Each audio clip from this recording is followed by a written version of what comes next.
आज की मंगलमयी कथा में प्रवेश करते हैं। कल हम लोगों ने श्रवण किया कि ठाकुर जी सब ब्रजवासियों को लेकर के श्री गिरिराज जी गए और गिरिराज जी में जाकर के ठाकुर जी ने श्री गोवर्धन नाथ जी का पूजन किया, 56 भोग लगाए और सब ब्रजवासियों से कही जाओ जाकर के प्रणाम करो। भगवान के सखा मधुमंगल श्रीदामा गोवर्धन के ऊपर चढ़ गए और गिरिराज बाबा जो 4 भुजा के रूप में बैठे थे उनकी भुजा पकड़ पकड़ के देखने लगे नकली तो ना है। ठाकुर जी बोले लाला जी कहा कर रहे हो, देख रहे हैं लाला असली भुजाएं कि ना है। कहा पता चली, बोले असली है, सांचो जय जय है, ये तो सांचो जय जय। सबने प्रणाम कियो। मधुमंगल बोला लाला या गिरिराज बाबा को चेहरा तोते बहुत मिले, तेरे जैसो ही लग रहा हो, बिल्कुल आंख नाक कान होठ रंग रूप सब कछु तेरे जैसो ही है। ठाकुर जी बोले हम एक ही गैया को दूध पीमे या मारे हमारो मुख मिले। एक गैया को दूध पीवे तो मुंह कैसे मिल सके? क्यों? तेने और तेरी बहन ने एक ही मैया को दूध पियो, दोनों उनको चेहरा मिले कि ना मिले? मधुमंगल बोला हाँ लाला बात तो सही है। इतने में श्रीदामा बोलो लाला तो फिर गैया को दूध तो बछड़ा भी पीवे, बछड़ा तो हमारे जैसे दिखे ना है। ठाकुर जी बोले अब बात मत बनावे, जितनी बताइए उतनी मान ले। हम ये प्रसंग ऐसे छोटे छोटे प्रसंग क्यों सुनाते हैं? अगर ठाकुर जी को अपने वैष्णव में अपने प्रेमियों में सबसे प्रिय गुण यदि कोई लगता है तो वो लगता है भोलापन, सीधापन, सहजता, सरलता, निर्मलता और सही बोलूं हमारी आपकी भाषा में भोंदू बन जाओ, बिल्कुल भोंदू। ऐसे सीधे महाराज कि बस कोई बोल दे कि रात है गई तो अच्छा भैया इतनी 4 बजे ही रात है गई, आजकल चंद सूर्य देवता थक गए होंगे चले गए, इतने सीधे बन जाओ। ठाकुर जी आपको बिना किसी क्रिया के प्राप्त हो जाएंगे, इतना सीधो। हम लोगों से ठाकुर जी नहीं मिल रहे हैं, इसमें एक बहुत बड़ा कारण हम लोग चतुर हैं, बहुत चतुर हैं। भगवान ने, मैं कभी कभी विचार करता हूं कि गोवर्धन लीला जब ठाकुर जी ने की, बहुत अच्छा था कि मैं और आप उस समय नहीं थे, नहीं तो हम तो साइंटिफिक रीजंस मांगने लगते। कैसे उठा लिया आपने गिरिराज जी? साइंटिस्टों को नासा में फोन करवाओ, आके जांच करिए इस बात की। फिर वहां नासा आकर के जब मोहर लगाता कि नहीं भैया कोई सपोर्ट नहीं है, तब हम लोग मानते और इसमें 3-4 साल निकल जाए। ठाकुर जी बोले यूं ही खड़ा रहूंगा मैं। ब्रजवासी इतने सरल हैं, इतने सीधे हैं, जैसे ठाकुर जी बोल देते हैं मान लेते हैं। अब ब्रजवासियों में आपस में चर्चा चल रही है, नंद जी के लाला जैसा लगे गोवर्धन नाथ तो मधुमंगल जाके सबको बता रहा है अरे वो एक गैया को दूध पीवे के कारण भयो है, और सब ब्रजवासी मानते भी जा रहे हैं। ठाकुर जी बोले मुझे यही प्रिय है, ये सरलता, ये सहजता, ये निर्मलता इन ब्रजवासियों की, इसके कारण मुझे लगता है कि ये मेरे प्राण हैं। ब्रजवासी वल्लभ सदा मेरे जीवन प्राण, इनको ना ही बिसारी हो मोहिनंद बाबा की आन। मेरे मन में कभी कभी बात आती है, लेकिन लोग बाग बुरा मान जाएंगे, हमारे ब्रज के लोग। ब्रजवासी भी धीरे धीरे चतुर रहते जा रहे हैं। ब्रजवासी को स्वभाव चतुर नहीं है भैया, ब्रजवासी तो भोले हैं, ब्रजवासी तो अति सीधे हैं।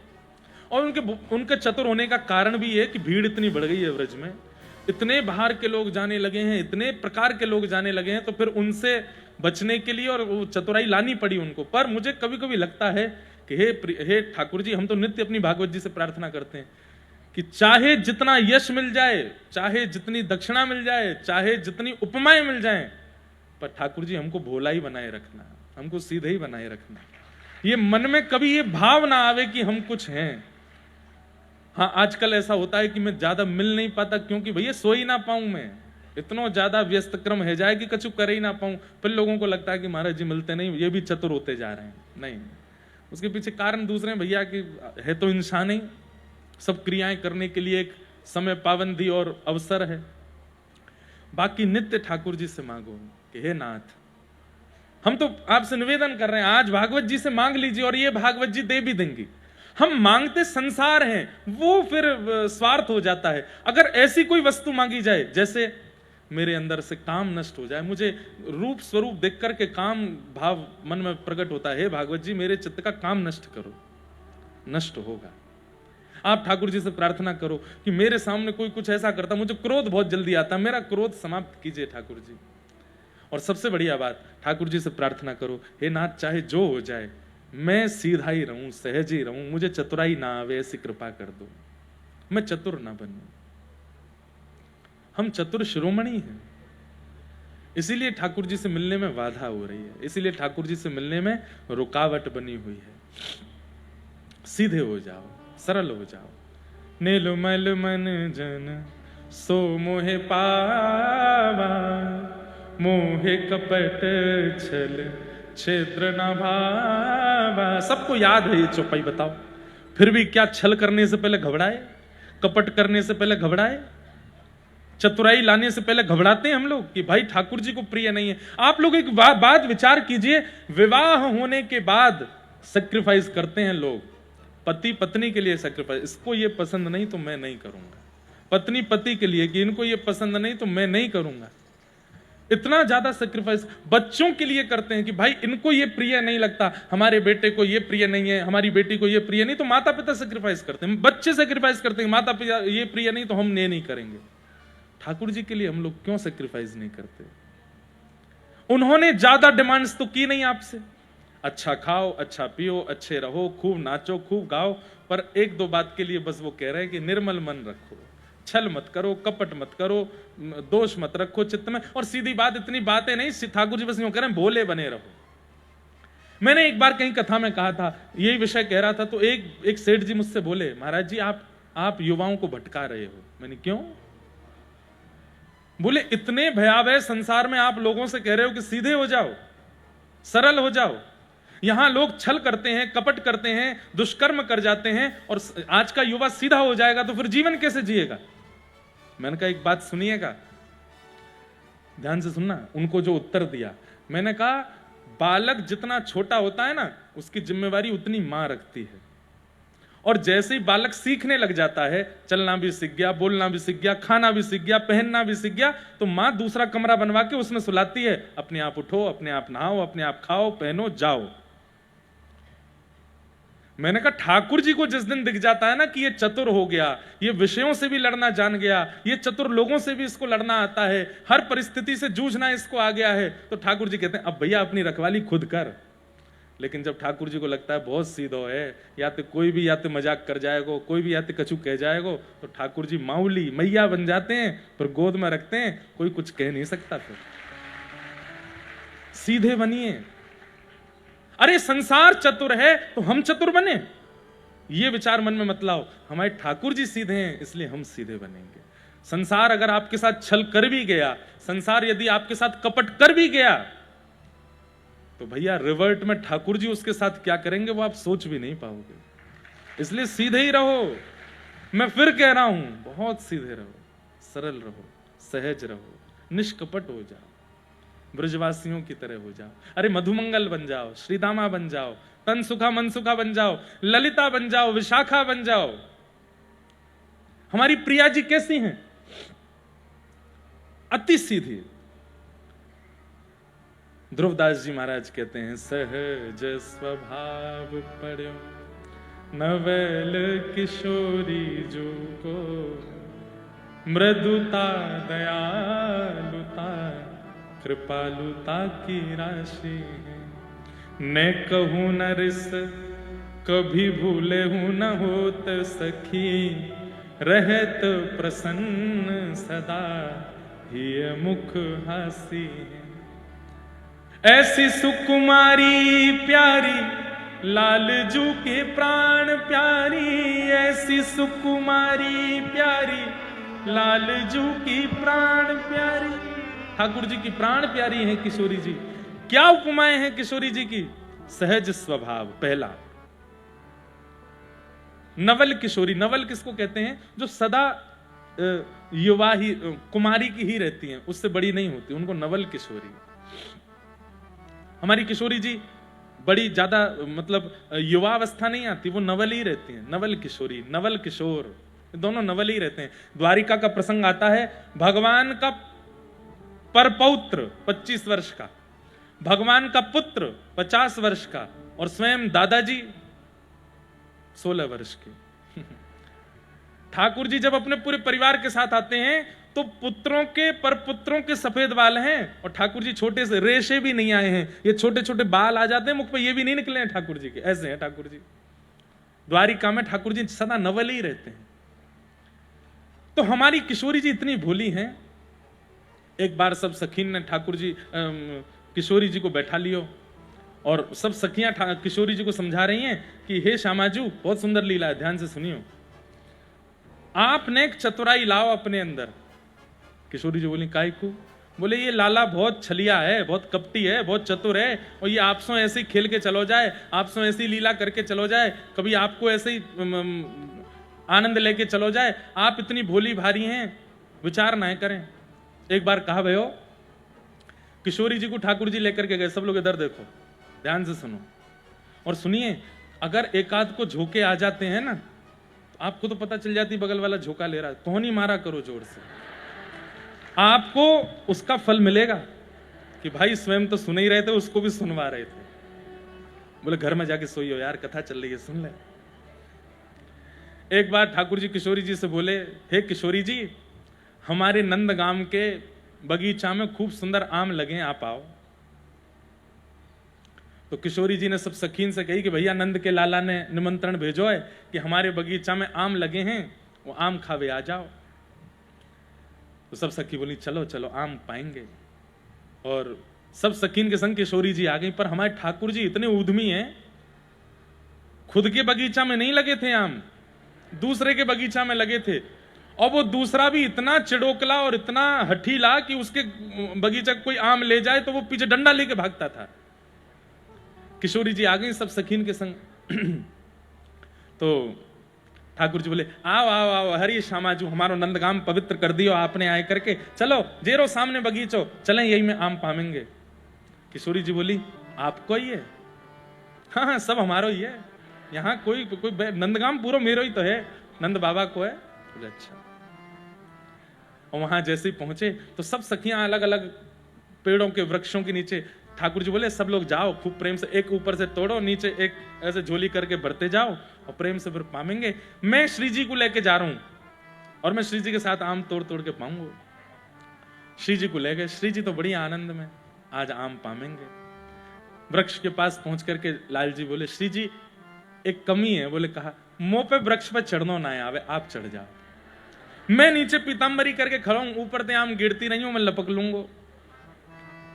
श्री जी बोली हाँ कोई बात ना, मुंह पे तो आवे, मैं चढ़ जाऊंगी। सो श्री जी धीमे धीमे धीमे धीमे ऊपर चढ़ गई। अब सखी संग में होती तो वो चढ़ने नहीं देती, श्री जी को श्रम नहीं कराती, पर ठाकुर जी तो उद्यमी।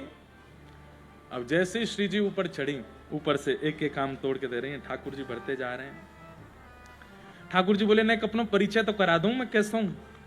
तो आम सब समेट के, श्री जी अब मेरी पीताम्बरी फट जाएगी, इतने आम है गए, आप यहीं नहीं हो, मैं अभी आ रहा हूं, मैं इन्हें धर के आऊं कहीं।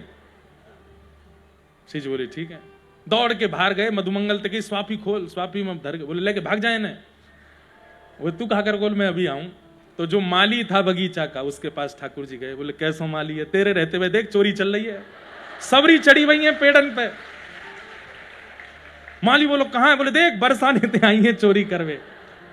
और बताए कि ठाकुर जी तो भाज गए वहां। अब वो माली आयो डंडा लेके, शर्म नहीं आवे, बड़े गोप की छोरी है करके चोरी कर रही है आम की। अरे हम चोरी ना कर रहे, जाको बगीचा है वाने निमंत्रण दियो हमें। बोले कौन को बगीचा? मेरो बगीचा है ये। बोले अरे नहीं ये तो कुंवर कन्हई को बगीचा है, नंद बाबा के। अच्छा वहां को बगीचा है, वो ही तो शिकायत करके गए कि तेरे बगीचा में देख चोरी चल रही है। किशोरी जी बेचारी नीचे उतर के आई। ललिता विशाखा तो बड़ी लज्जित है, देख लियो ऐसा तुम्हारो कन्हैया, देख कैसी हमारी नाक कटवाई है आके यहाँ पे। और कथा तो बहुत बड़ी है, उससे पहले ठाकुर जी की नाक कटी थी बरसाने में, तो ठाकुर जी बोले बदला कैसे लाऊं, तो आज ठाकुर जी ने वो कर दियो। लेकिन हमारी किशोरी जी कैसी, रास्ता में भी यूं ही कहती जा रही, ना ना कुंवर कन्हई ने नहीं कही होगी, वो तो बड़े प्रेमी हैं। और तुमने रुको, वो मुंह तक कह के गए कि मैं आम डार के आ रहे होंगे। तब ललिता विशाखा जी कहती कितनी भोली हो आप, कितनी सीधी हो आप, हे श्यामाजू कैसी करुणामयी हो आप। कोई कितनी बड़ी क्रिया करके चलो गो और आप अभी भी वाकई हित को ही विचार कर रही हो। इसलिए तो वो राधा रानी है, इसलिए तो वो प्रिया जी हैं।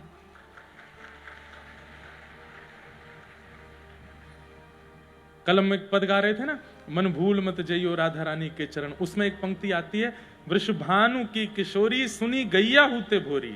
सबसे भोरी गैया है, उससे भी ज्यादा भोरी है। प्रीत जान के हूं थोड़ी तोहे राखेगी शरण, मन भूल मत जइयो राधा रानी के। ऐसी हमारी किशोरी जी। तो एक बार निकुंज में एक लीला भई और किशोरी जी को सब सखियां समझा रही हैं, बोले तुम्हारो लाला बहुत चतुर है, बहुत ऐसो है, तुम बातें एक दूरी बनाए लो। तो राधा रानी बोली मैं दूरी ना बनाऊंगी। तो बोले एक लीला करके देखें, अगर या लीला में तुम्हारो कन्हैया सफल है गयो तो फिर हम आज के बाद वचन दे के कह रही हैं कभी शिकायत नहीं करेंगी। बाकी किशोरी जी बोली कहा लीला। तब किशोरी जी की कोई भी लीला संपादित होती है उसमें विशेष भूमिका निभाती हैं श्री विशाखा जी। ऐसी अष्ट सखियों, अभी बरसाना का उत्सव पूरा जो आ रहे हैं उनके लिए अच्छा है, जो नहीं आ रहे हैं वो देखना सुनना जरूर। वहां अष्ट सखियों की वार्ता, सबके विषय की बहुत गोपनीय रहस्य जो मंच से बोलने भी नहीं चाहिए, मैं उनको भी बहुत ढक ढक करके थोड़ा थोड़ा कहूंगा ताकि जो योग्य हैं उनको प्राप्त हो। अयोग्यों के लिए तो भैया फिर कहां जाएंगे, इसलिए वो कथा जरूर सुनना। तो किशोरी जी की जितनी भी लीला होती हैं उसमें अष्ट सखियों में जो सबसे थोड़ी बुद्धिमान अगर सखी कोई है, जिसको कहते हैं कि तनिक चतुर हैं, वो है विशाखा जी।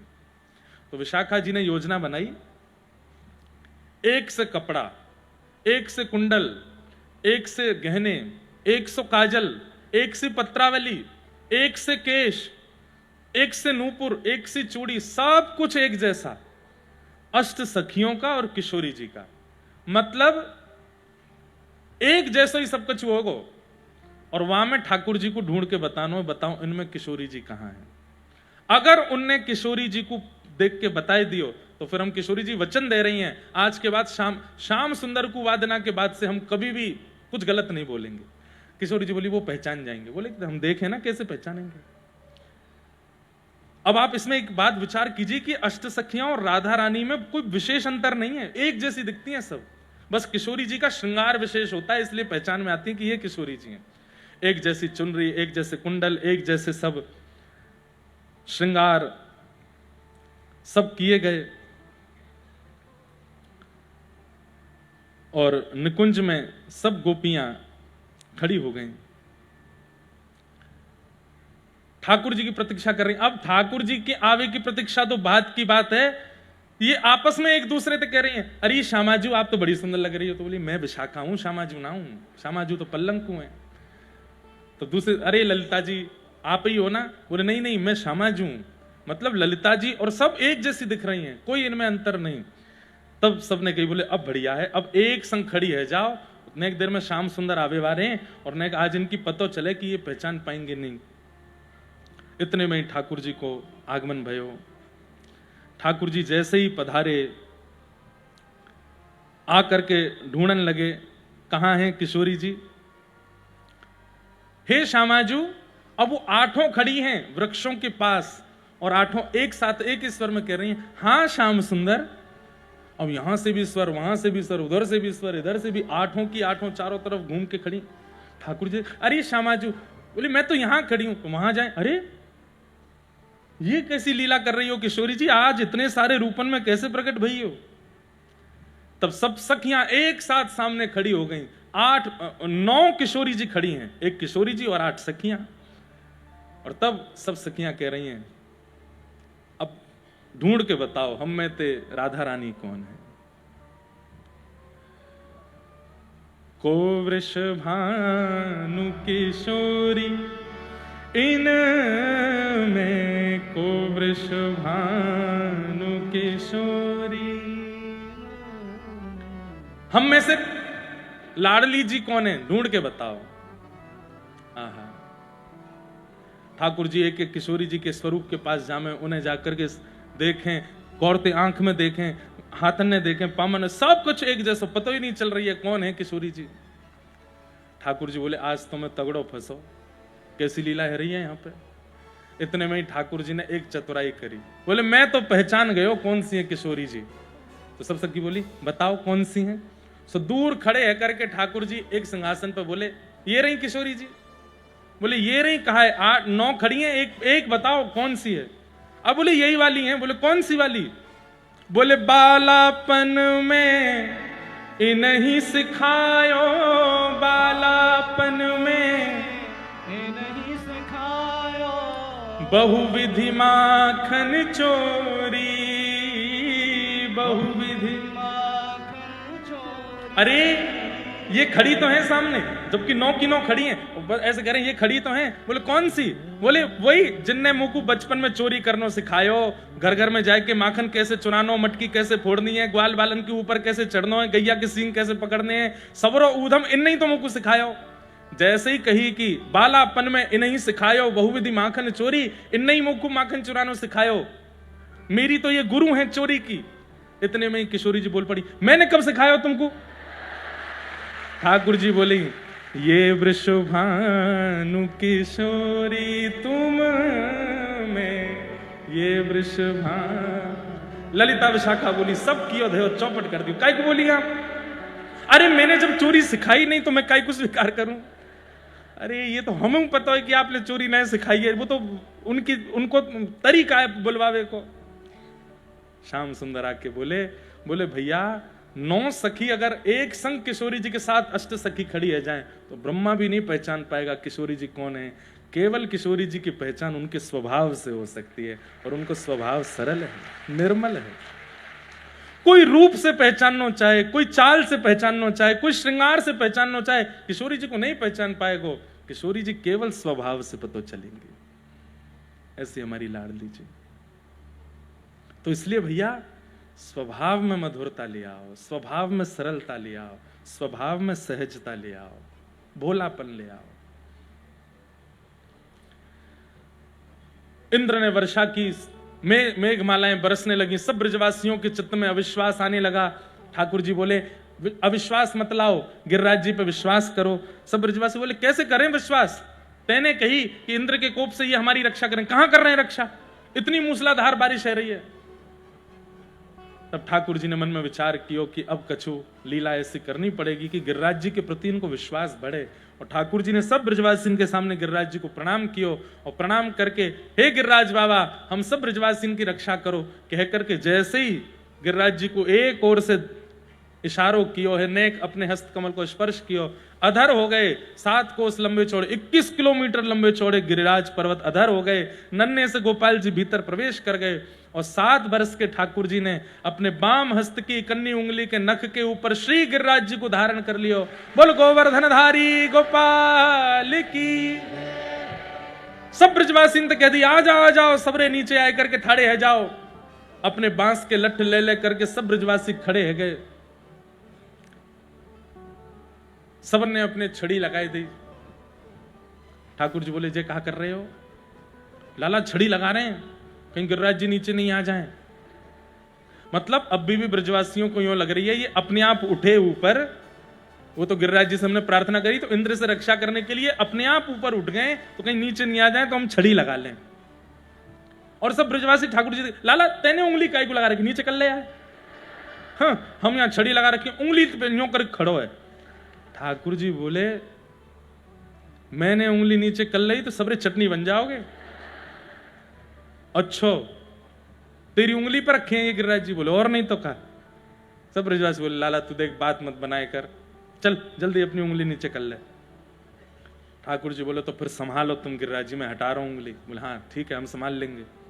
जैसे ठाकुर जी ने नेक उंगली नीचे करी महाराज, सबकी छड़ियां टूटने लगी, चट चट चट करके दूर दूर तक सब ब्रजवासी अरे लाला संभाल संभाल संभाल, भागा दौड़ी जैसी होने लगी। ठाकुर जी ने फिर से अपनी उंगली लगाई और फिर से गिरिराज जी ऊपर की ओर अधर हो गए और गिरिराज जी स्तब्ध हो गए। अब दूर दूर तक एक भी ब्रजवासी की छड़ी नहीं है, अकेले ठाकुर जी की नख पर, उंगली पर नहीं। एक तो बाम हस्त सीधे हाथ से थोड़ा कमजोर होता है, उस बाम हस्त में भी इकन्नी उंगली सबसे कमजोर होती है, और इकन्नी उंगली के भी नख पे ठाकुर जी ने गिरिराज जी धारण किए। ये प्रभाव नहीं है ठाकुर जी का, इसमें भी एक संदेश है, बहुत ध्यान से सुनो। ठाकुर जी कह रहे हैं हम सबको एक संकेत कर रहे हैं। बोले क्या? बोले भैया मेरे दो स्वरूप हैं, एक स्वरूप ये है और एक स्वरूप ये है। एक तरफ 21 किलोमीटर लंबे चौड़े गिरिराज जी हैं जिनके लिए बाम हस्त की कन्नी उंगली की नख ही काफी है, और एक तरफ 10 ग्राम की बंसी है, वाकई काजे 2 भुजा को प्रयोग करना पड़े मुंह को तब वो धारण हो गए। ठाकुर जी क्या कह रहे हैं? बोले जब सामने से जीवन में प्रेम आता है तो प्रेम को स्वीकार करने में एफर्ट्स ज्यादा लगाओ। पर हम लोग कैसे हैं, जब विशाल पहाड़ रूपी संकट हमारे जीवन में आता है, उस पहाड़ को, उस संकट को अपने जीवन में आ गया है, उसको दूर करने में, वो जीवन में आ चुका है, इसका विषाद करने में हम लोग एफर्ट ज्यादा करते हैं। ठाकुर जी कहते हैं संकट जीवन में आवे तो कन्नी उंगली की तरह रखो, ज्यादा ध्यान ही मत दो उस तरफ। अरे जीवन में संकट आया, विपत्ति आई, आपत्ति आई, ठाकुर जी बोले कन्नी उंगली लगाओ वहां पे, मेरे प्रारब्ध हैं निकल जाएंगे एक दिन। लेकिन जब जीवन में मैं आऊं, वेणु स्वरूप कथा आवे, वंशी स्वरूप संकीर्तन आवे, तब उसको प्राप्त करने के लिए ठाकुर जी बोले मैं टेढ़ो मेढ़ो है जाऊं वंशी धारण करवे में, पूरी अपनी योजना लगा दूंगा वंशी के स्वर को सुनने में। ठाकुर जी मानो संकेत कर रहे हैं हमको, जीवन में प्रेम आवे, भक्ति आवे, भाव आवे, सद्भाव आवे, सेवा आवे, उसको स्वीकार करो पूरे एफर्ट्स के साथ। और जीवन में जब संकट आवे, एक अन्य उंगली लगा, मतलब थोड़ा एफर्ट तो लगाना है, पर कितना लगाना है? बोले इतना ही लगाना है बस। पर कई लोग कैसे होते हैं, संकट आते ही इतने विचलित हो जाते हैं, इतने विचलित, रात में भोजन नहीं कर रहे, सो नहीं रहे, और टेंशन में बैठे हैं, पीड़ा में बैठे हैं, और डिप्रेशन हो गया। आजकल के युवाओं को, ये 50 साल पहले नहीं था डिप्रेशन, 60 साल पहले एंजाइटी नहीं होती थी, आज से 100 साल पहले सुसाइड्स नहीं होती थी। क्यों? क्योंकि संकटों को जूझना, सहना और उनको बहुत एफर्टलेसली अपने जीवन में स्वीकार करना लोग जानते थे। आज का जमाना अलग है, यहां पर बैकलैशेस होते हैं, दुनिया भर के प्रपंच होते हैं, अनर्गल बातें होती हैं, लोग दुनिया के कुछ भी कहते हैं और सामने वाला उसको सह नहीं पाता, वो उसको ऐसे स्वीकार करता, हो इसने मेरे बारे में क्या कह दिया, इसने मेरे साथ ऐसा क्यों कर दिया, मेरे पैसे क्यों खर्च हो गए, मेरा काम क्यों चला गया, मेरी जॉब क्यों चली गई, मैं फेल क्यों हो गया। नहीं, इतना उस पर विचलित मत होइए। इसलिए युवान दुनिया भर के रोगों के शिकार हो रहे हैं, ऐसे ऐसे रोग जिनकी दवाइयां ही नहीं है। पर ठाकुर जी की बहुत बड़ी कृपा है बंधुओं, मैं प्रशंसा के रूप में नहीं कह रहा हूं। व्यासपीठ आज कितनों के डिप्रेशन रोग को दूर कर रही है, कितनों की एंजाइटी दूर कर रही है। आप आकर के हमारे पास उन लोगों की चर्चाएं, मैं बताऊं आपको कैसे कैसे युवा आते हैं, कैसे कैसे बालक आते हैं, मरणासन स्थिति में थे कि बस अब प्राण त्याग ही देंगे, केवल उंगली घुमाते घुमाते 1 मिनट का कुछ शॉर्ट सुन लिया, कुछ वीडियो सुन ली, कुछ प्रवचन सुन लिया, बदल गया जीवन। अपनी बात नहीं कर रहा हूं, हमारे वृंदावन के पूज्य प्रेमानंद जी महाराज, कितने बालकों का जीवन संवार दिया उन्होंने, कितने बालकों के व्यसन छुड़वा दिए। अरे बड़ी बड़ी व्यसन छुड़वाने वाली कंपनियां फेल हो गई, बड़े बड़े व्यसन छुड़वाने वाली दवाइयां फेल हो गई, लेकिन सुनिए बात, कुछ तो लोग कहेंगे, लोगों ने उनको भी नहीं छोड़ा, कटघरे में उनको भी खड़ा किया। आप ऐसा कैसे करते हैं, आप ये कैसे बोल सकते हैं, आपने ये क्यों कर दिया, आपने ये बहुत गलत है। व्यक्ति ने अच्छा क्या किया, आदमी को भुलाने में एक क्षण लगता है, और व्यक्ति से अपराध क्या हो गया, वो अपनी 80 साल की उम्र तक याद रखता है उसको।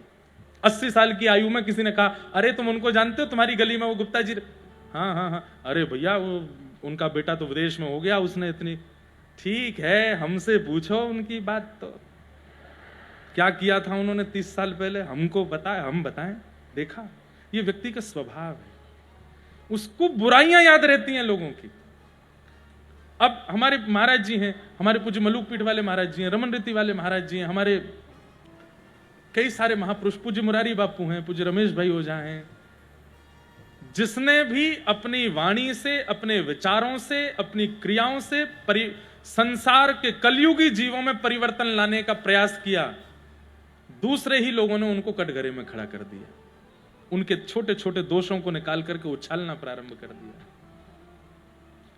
ये वो नहीं करते हैं, ये वो लोग नहीं करते हैं, कलयुग करवाता है उनसे। भाई देखो, आप किसी के यहां किराए पे रहते हो, अब आपका जो किराएदार है वो नियम लॉज बता देता है, मेरे घर का नियम है रात्रि 10 बजे के बाद आओगे तो मैं गेट नहीं खोलूंगा, मेरे घर का नियम है कि आप ऊपर जो है ऊधम मचाओगे तो मैं अपने घर में नहीं रखूंगा, मेरे घर का नियम है कि यहाँ पीना खाना नहीं चलेगा। ऐसे सब किराएदार नियम बनाते हैं, तभी किराए पर किसी को देते हैं अपना ऊपर का माला या कोई कमरा। ऐसे ही हम आप सब लोग कलयुग के घर में किराएदार हैं, हम कलयुग के घर में हैं। और कलयुग के नियम क्या हैं? अगर तुम 10 बजे रात में सो गए तो तुमको उत्पीड़ना दूंगा, 2-2 बजे तक उठो, 3-3 बजे तक उठो। पानी पीते हो, वो पीला वाला क्यों नहीं पीते, उसको पीना शुरू करो, नहीं पियोगे तो तुमको उत्पीड़ना दूंगा। अरे घास फूस खाते हो, मांस खाना प्रारंभ करो तो मैं नहीं तो तुमको उत्पीड़ना दूंगा।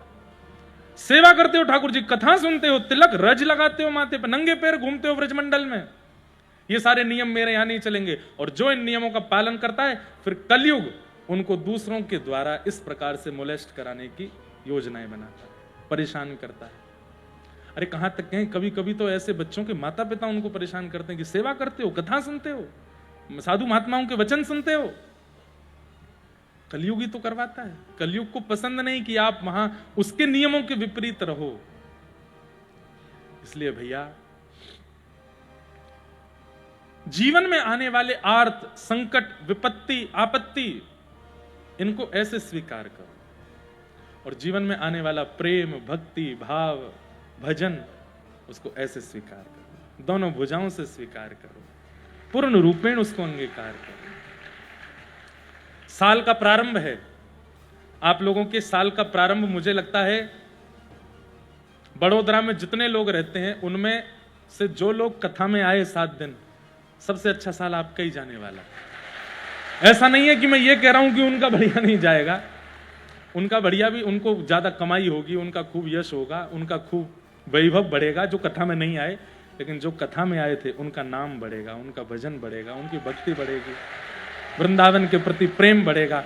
और सबसे बड़ी बात, इस साल के 365 दिनों में से 7 दिन हटा करके अब जो भी संकट आएंगे उनसे जूझने का बल प्राप्त होगा, लड़ने का एक सामर्थ्य प्राप्त होगी। बस ऐसे ही लीजिएगा उसको, ज्यादा ध्यान मत दीजिएगा उस तरफ। अच्छा क्या हुआ इस पर विचार कीजिएगा। ठाकुर जी ने एक नख पर गिरिराज धारण करके ये संकेत किया।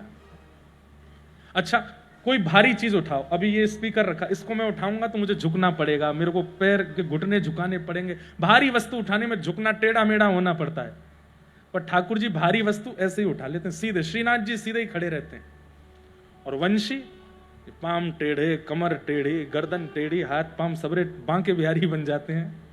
क्यों? ठाकुर जी कहते हैं प्रेम को भार सहो नहीं जाए। प्रेम ज्यादा भारी है, प्रेम ज्यादा मूल्यवान है मेरे लिए। तो गिरिराज जी धारण किए। धारण करने के पश्चात सब ब्रजवासी बोले, लाला तेरी उंगली में इतनी ताकत कहां से आई, तेने कैसे उठा ली गिरिराज जी? ठाकुर जी बोले, हम जय जय हैं, या हमारे उठाए हमने। हे मधुमंगल श्रीदामा, प्रणाम करो, हम जय जय हैं। ब्रजवासी बोले, दोबारा बोलियो लाला, कहा है तू? ठाकुर जी ने शर्मा के बोले, हम जय जय हैं। ब्रजवासी बोले, ऐसा कौन सा काम कियो भैया जय जय तेने? मधुमंगल बोलो, जय जय बनो डोले, 7 दिना में 4 दिना तो नहावे ना है, जय जय है। हमें सब पता हो, यशोदा मैया गीले पानी तो मुंह पहुंच देते रहो। ठाकुर जी कह रहे, अच्छा बताऊं तो है? लाला ध्यान दे, गिरिराज जी नीचे नहीं आ जाए। सब ब्रजवासी, देखोगे कैसी बात, हमारे सामने ठाकुर जी ने गिरिराज जी उठा लिए होते, हम तुरंत मान जाते कि ये भगवान है, ये अबनॉर्मल व्यक्ति है, हमारी तरह नॉर्मल नहीं है। पर ब्रजवासी मान नहीं रहे हैं। क्यों? सीधे हैं।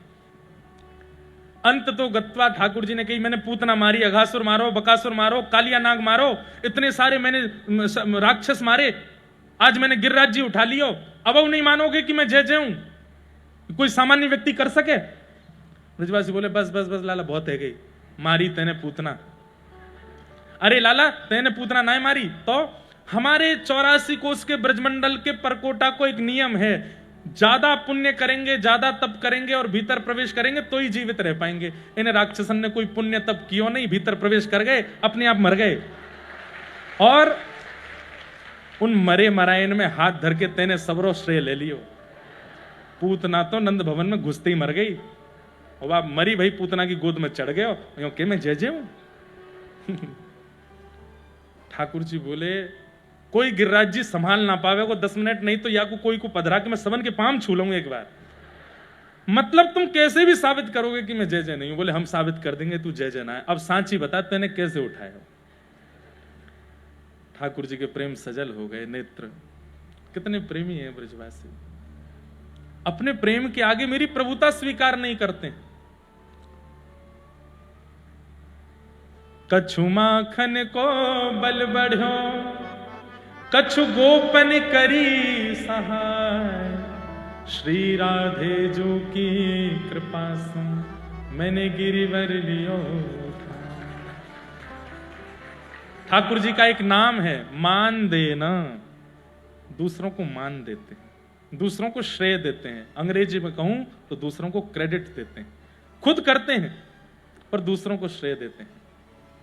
करते हो तुम कन्हैया मेरा नाम हो रहा है, मेरा आपकी कृपा से सब काम हो। पतवार के बिना भी मेरी नाव चल रही है, हैरान है जमाना मंजिल भी मिल रही है।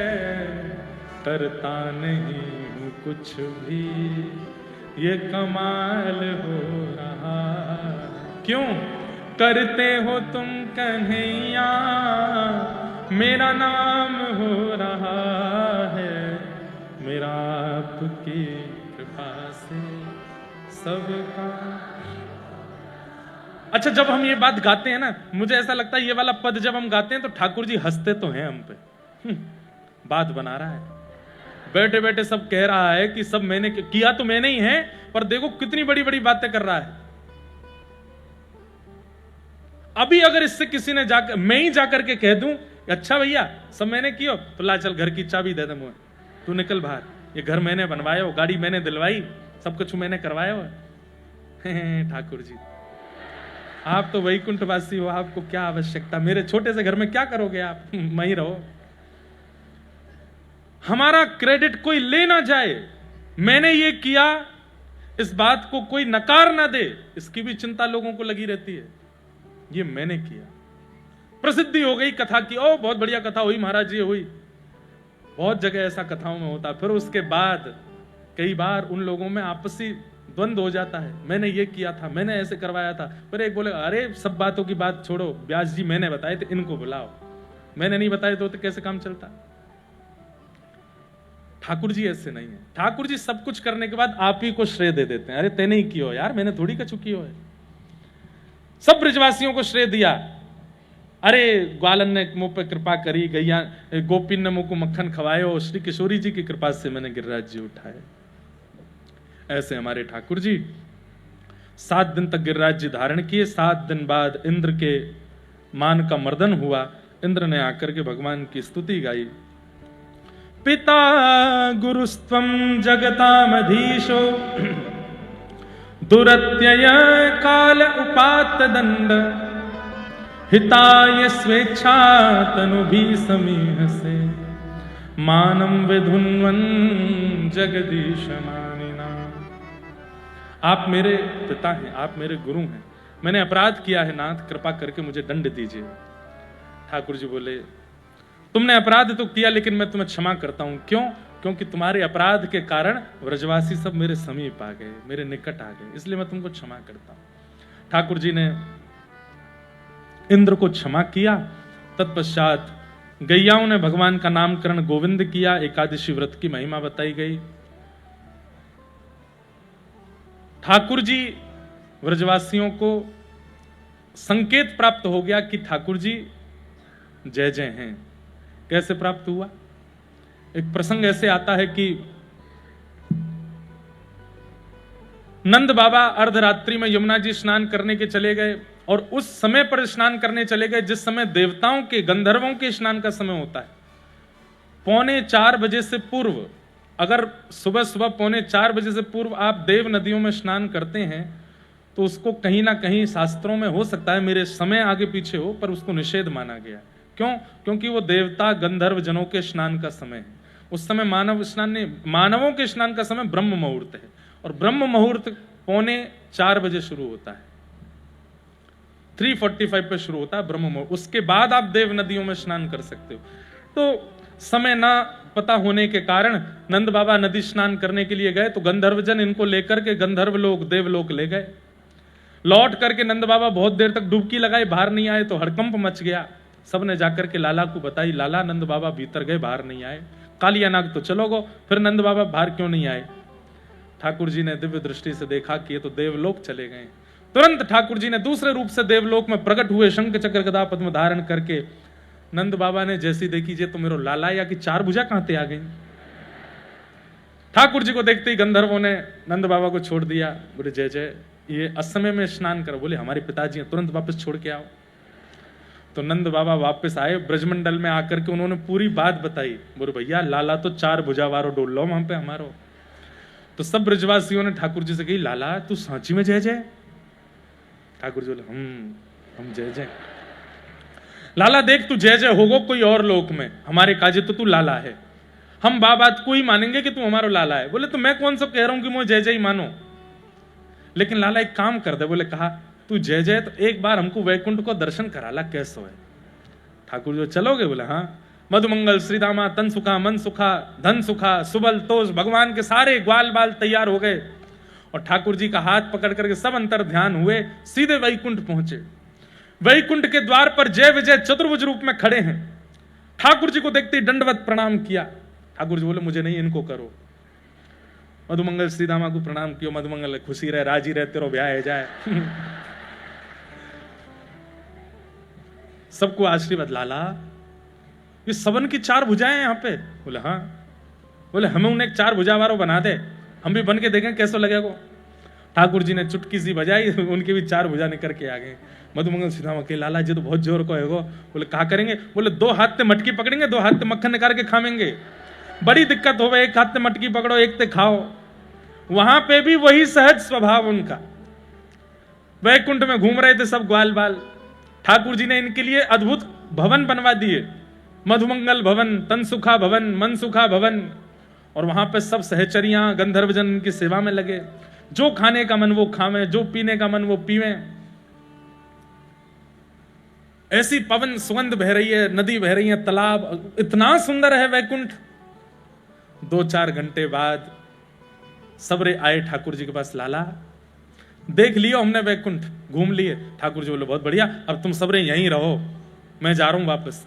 सबरे चरणन में गिर गए। बोले लाला जो वैकुंठ बहुत सुंदर है, पर हमारे व्रजते बढ़िया ना है।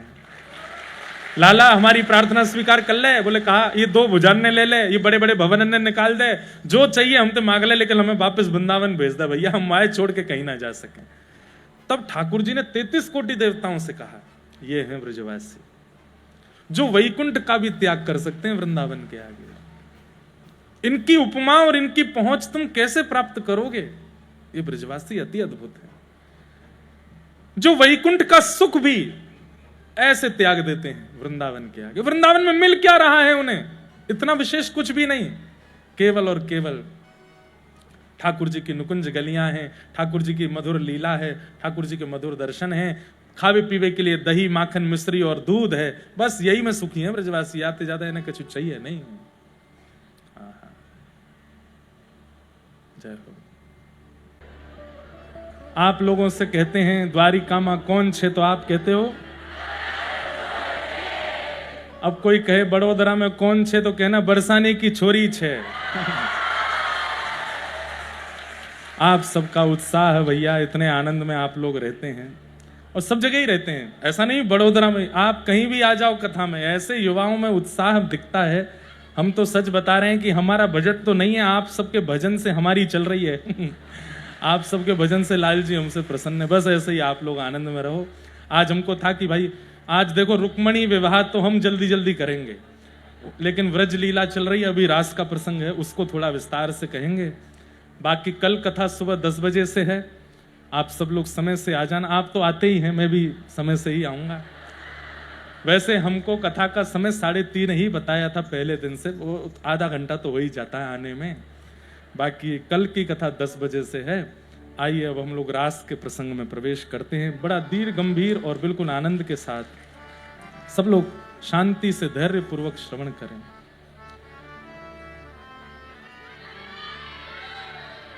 जय हो। भगवान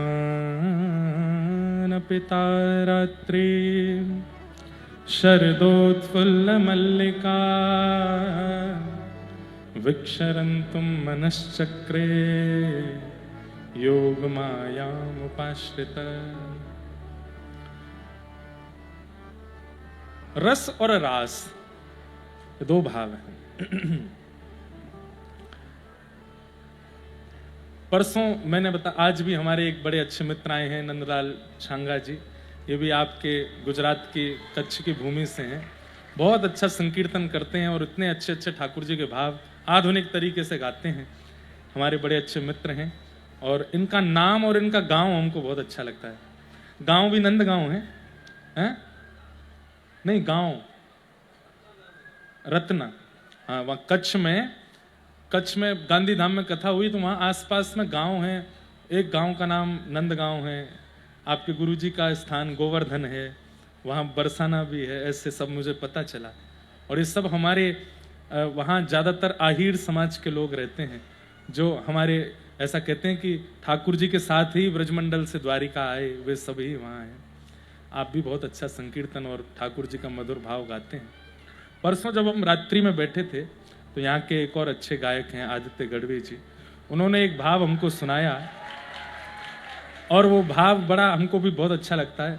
नागर नंद जी ना लाल, नागर नंद जी ना लाल, रास रमनता मारी नथनी कुंवारी, कान्हा जड़ी हो तो आल, कान्हा जड़ी हो तो आल, रास रमनता मारी। आपको पता है ये नरसिंह मेहता का पद है, नरसिंह मेहता जी का पद है ये। उन्होंने गाया तो इतना प्रसिद्ध हुआ। उन्होंने उस दिन रात्रि में हमारी बहुत देर कथा सत्संग चर्चा भी हुई, तो वो बोले महाराज जी इस पद के पीछे एक बहुत सुंदर भाव है। मैंने कहा क्या? तो फिर हमने उनको पूरी रास की कथा सुनाई। यही भाव श्रीमद् भागवत जी में है। वे बोले महाराज जी की नथनी खोई है, इसका मतलब क्या है? बोले व्यक्ति का ईगो होता है नाक में, उसकी ना मेरी नाक है। बोले रास में तब तक प्रवेश नहीं होगा जब तक ईगो खोएगा नहीं, ईगो जाएगा नहीं। ईगो जब तक आपके अंदर है, आप भक्ति मार्ग में और भक्ति के रास में प्रवेश नहीं कर सकते। ईगो मतलब मैं कुछ हूं, ये भावना जब तक आपके चित्त में है। नाक के दो ही आभूषण हैं, दिखने वाली नथनी और न दिखने वाला ईगो। जब तक वो न दिखने वाला आभूषण आपकी नाक में होगा तो आपको रास में प्रवेश नहीं मिल सकता। मैंने कहा ये आप भाव बता रहे हैं, यही श्रीमद् भागवत जी का भाव है। रस और रास में अंतर क्या है? रस का मतलब क्या है? आप द्वारिका जाते हैं, आप रणछोड़ जाते हैं, आप डाकोर जी जाते हैं। आज हम डाकोर जी गए थे सुबह। रोज क्रम बन रहा था, अब जाएंगे अब जाएंगे अब जाएंगे। आज कोई क्रम नहीं था तो आज ही चले गए। तो इसलिए संसार की क्रियाओं में क्रम बनाना चाहिए, भगवत क्रिया में कभी क्रम नहीं बनाना चाहिए। जब मन करे तुरंत भागो। तो आज यही हुआ, सुबह उठ करके अपने नित्य क्रम में लगे। बैठे बैठे पता नहीं क्या भाव, मैंने कि फोन करो भाई गाड़ी लगवाओ, डाकोर जी जाएंगे। नींद भी पूरी नहीं हुई थी, थके भी थे, थोड़े अस्वस्थ भी थे, पर मन में आया। और 2 दिन क्रम बने, गाड़ियां खड़ी रही, वहां भी सब व्यवस्था हो गई, तो जा नहीं पाए। तो मानो ठाकुर जी ने संकेत किया कि मेरे पास आवे के लिए क्रम नहीं, जब मन हो आ जाओ। व्यवस्था बन रही है, योजना 5 दिन से द्वारिका जाना है, वृंदावन जाना है, द्वारिका जाना है, वृंदावन, नहीं जा पाओगे। मन तो ऐसा होना चाहिए ऑफिस में बैठे हैं, काम कर रहे हैं लैपटॉप पर, कॉलेज गए हैं, पढ़ाई कर रहे हैं, दफ्तर गए हैं, कमाई कर रहे हैं, और नोट गिनते गिनते ही ऐसे याद आ जाए राधा वल्लभ लाल। उसी समय शटर लगाया, घर पे फोन किया, बोले 2 पराठे रख दो, फ्लाइट पकड़ो, पहुंच गए दिल्ली, सीधे वृंदावन। जब योजना बना करके जाओ तो समझो आप वृंदावन गए, और जब बिना योजना के अचानक जाओ तो सोचो ठाकुर जी ने बुलाया। तो रस में और रास में अंतर क्या? आप योजना बना के ठाकुर जी के पास गए, ये रस है। और बिना योजना के, या तो ठाकुर जी ने योजना बना के आपको बुला लिया, या ठाकुर जी आपके पास आ गए, ये रास है, ये रास है। आप बैठे बैठे घर में प्रतीक्षा विचार कर रहे थे, बहुत दिन हो गए महाप्रभु जगन्नाथ जी का दर्शन नहीं किया, पता नहीं इस साल बन पाएगा कि नहीं बन पाएगा। तभी आपके कोई रिश्तेदार, नातेदार, मित्र या कोई, मैं कह रहा हूं, फोन ही आ गया और उन्होंने आके कहा, भैया हम जगन्नाथपुरी गए थे, वहां से प्रसाद लाए हैं, कब मिलोगे, घर पे हम भिजवा देते हैं। इसको समझना ये रास है। ठाकुर जी याद कर रहे हैं, ठाकुर जी बुला रहे हैं। रस और रास में यही अंतर है। सीधी बात, आपने योजना बनाई ठाकुर जी से मिलने की, वो रस है। ठाकुर जी योजना बनाए आपसे मिलने की, वो रास है। रामदास बोढ़ाना जी के साथ में रास हुआ, नरसिंह मेहता जी के साथ रास हुआ।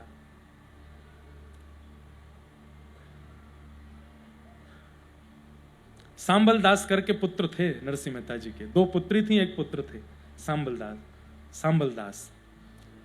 उनका विवाह निश्चित हुआ एक नगरी की बड़े सेठ जी की पुत्री से, धनवान थे। तो जब संबंध पक्का हो गया तो लोग बागों ने जाकर के सेठ जी से पूछा, कहाँ आपने अपनी बेटी का ब्याह पक्का किया? बोले कि अरे वो जूनागढ़ के अपने वो नरसिंह मेहता जी, उनके पुत्र से। अरे वो करताल पीटा, उनको लोग बहुत सारी उपाधियां दे रखी थी जूनागढ़ में। करताल पीटा मतलब करताल पीटता रहता पूरे दिन। और आपको एक अंतर की बात बताऊं, जब महादेव की कृपा से नरसिंह मेहता जी को रास का दर्शन हुआ, ये बात मैं कथा में जब नरसिंह मेहता जी का थोड़ा चरित्र कहा था तो मैंने कहा है, हमारे पूरे ब्रह्मांड में व्रज के भक्तों के अलावा यदि रास का दर्शन पूरे ब्रह्मांड में किसी को हुआ तो वो गुजरात के नरसिंह मेहता जी को हुआ रास का दर्शन। नहीं तो रास में ठाकुर जी महादेव को भी प्रवेश नहीं करने देते हैं। उस रास में नरसिंह मेहता गए। महादेव जब प्रकट होकर के बोले नरसिंह मेहता कुछ मांगो, तो महादेव से नरसिंह मेहता कहते हैं जो आपको भी दुर्लभ है वो दो। तब महादेव बोले मुझे दुर्लभ तो रास है। उस रास में गोपियों ने रोक दिया था, चलो वही रास दिखाता हूं। तो जब रास में पहुंचे तो ऐसा संकीर्तन किया नरसिंह मेहता जी ने कि ठाकुर जी प्रसन्न हो गए। और ठाकुर जी ने अपने एक पांव का नूपुर नरसिंह मेहता जी के पांव में बांध दिया। तभी ऐसी प्रसिद्धि तो है कि एक पांव में नूपुर पहनते थे, पर हमारे व्रज के रसिक संत कहते हैं कि किशोरी जी ने भी अपने एक पैर का नूपुर, नरसिंह मेहता जी के दोनों पैर में नूपुर थे। तो जूनागढ़ में विशेष रूप से जो उनका अपमान होता था वो इसलिए भी होता था क्योंकि घुंघरू पहन के घूमते थे, अब छम छम छम छम छम करते डोलते थे। तो सब लोग बड़ी हंसी उड़ाते थे उनकी। आ गया करताल पीटा, आ गया कीर्तनिया, आ गया गाल बजावा, आ गया चीखने चिल्लाने वाला, आ गया देखो मानव के नर के वेश में छोरी बन के घूम रहा है। ऐसा ऐसा लोग बोलते थे उनको। नरसिंह मेहता सब स्वीकार करते। तो किसी ने जाकर के वो लड़की के पिता से कह दिया, तुमने उनके बेटे से ब्याह पक्का किया? करताल पीटा, पुरुष होकर के स्त्रियों के वेश में घूमता है, उससे अपनी बेटी का ब्याह पक्का कर दिया। अरे हमने तो ऐसी स्थिति भी सुनी है कि उसके यहां पर एक समय भोजन बन जाए तो दूसरे समय भोजन की व्यवस्था नहीं होती। अपनी बेटी देने से पहले विचार कर लेना। और ये नियम भी है बंधुओं कि पिता को चाहिए अपनी पुत्री अपने से ऊंचे खानदान में भेजे। पुत्र के लिए चाहिए कि भले ही सामान्य कन्या आवे, बहुत धनवान ना हो, बहुत योग्य ना हो, बहुत सुंदर भी ना हो, बस भक्त हो तो पुत्र के लिए योग्य है। लेकिन पुत्री के विवाह में पिता को चाहिए कि ऐसा परिवार लूं जो मुझसे भी अच्छा हो। ऐसी जगह अपनी पुत्री को भेजना चाहिए। तो पिता को चिंता हो गई कि अरे मैं तो नरसिंह मेहता जी की प्रशंसा 2-4 लोगों से बोले, वो सब झूठ तुमको बहका दिया है, तुम्हारी पुत्री वहां पे रोएगी अगर ब्याह हो गया तो। हम तो कह रहे हैं ब्याह करने से पहले थोड़ी जांच कर लो। तो पुत्री के पिता बोले मैं ऐसे कैसे संबंध तोड़ दूं, कोई और तरीका नहीं है? बोले हाँ एक तरीका है। बोले क्या? तुम बारात कैसी लेकर के आओ, ऐसा पत्र लिख करके उनको भेजो और उसमें इतनी सामग्री और इतनी योजनाएं बता देना कि नरसिंह मेहता घबरा जाए, अपने आप ही रिश्ता तोड़ दे। बोले प्रारंभ कहां से करें? बोले प्रारंभ यहीं से करो कि 60 वर्ष से जितने भी ऊपर के लोग बारात में आवे आपके बेटे की में, सब हाथी पे चढ़ के आवे। सबके लिए एक एक हाथी होना चाहिए, इतने घोड़े होने चाहिए, इतने ऊंट होने चाहिए, इतनी बग्गियां होनी चाहिए, इतने ढोल ताशे नगाड़े बजाने वाले होने चाहिए। हमारे नगर में आप बारात लेकर के आएंगे तो हमारा मान करने के लिए कम से कम बारातियों के गले में 9-9 लाख के हार होने चाहिए, 9-9 लाख के।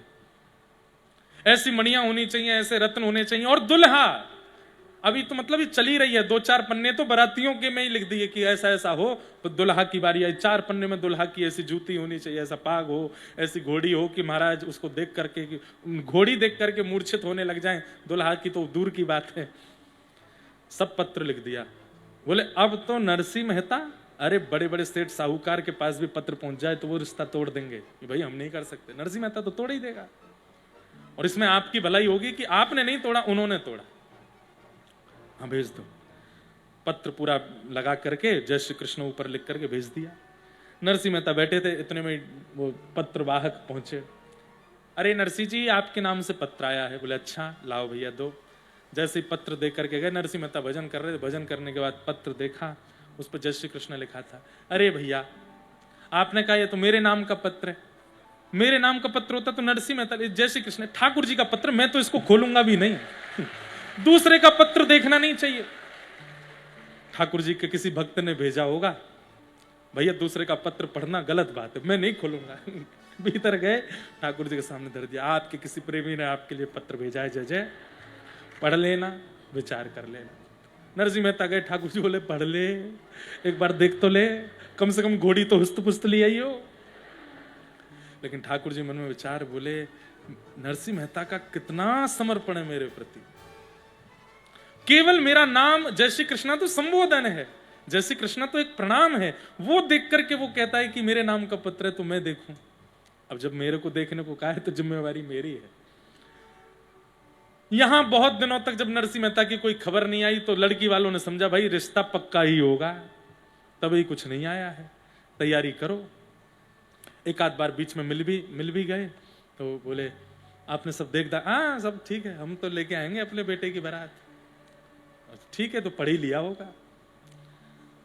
नरसिंह मेहता जी तो एक घोड़ी लेकर के आए, बेचारी उसकी भी उम्र पूरी हो गई थी, वो चलते चलते कभी लड़खड़ा जाती थी, ऐसी तो घोड़ी आई। बारात में 12 तो सूरदास थे जिनके नेत्र ही नहीं है, बेचारे लाठी पकड़ के एक दूसरे कंधा पे हाथ धर के, ये तो बाराती है। ढोल ताशे नगाड़े बजाने वालों में से एक ही कोई मंजीरा बजाने वाला, हरि नाम कीर्तन चल रहा है, हरे कृष्ण कृष्ण हरे हरे, यही बैंड बाजा था। ठाकुर जी ने दाऊ दादा से कही, दाऊ दादा नरसिंह की बारात देखो। बारात कम लग रही है, ऐसा लग रहा है सब्जी मंडी से सब्जी लाई जा रही है क्या, घर के 4-5 सदस्य लेके आ रहे हैं।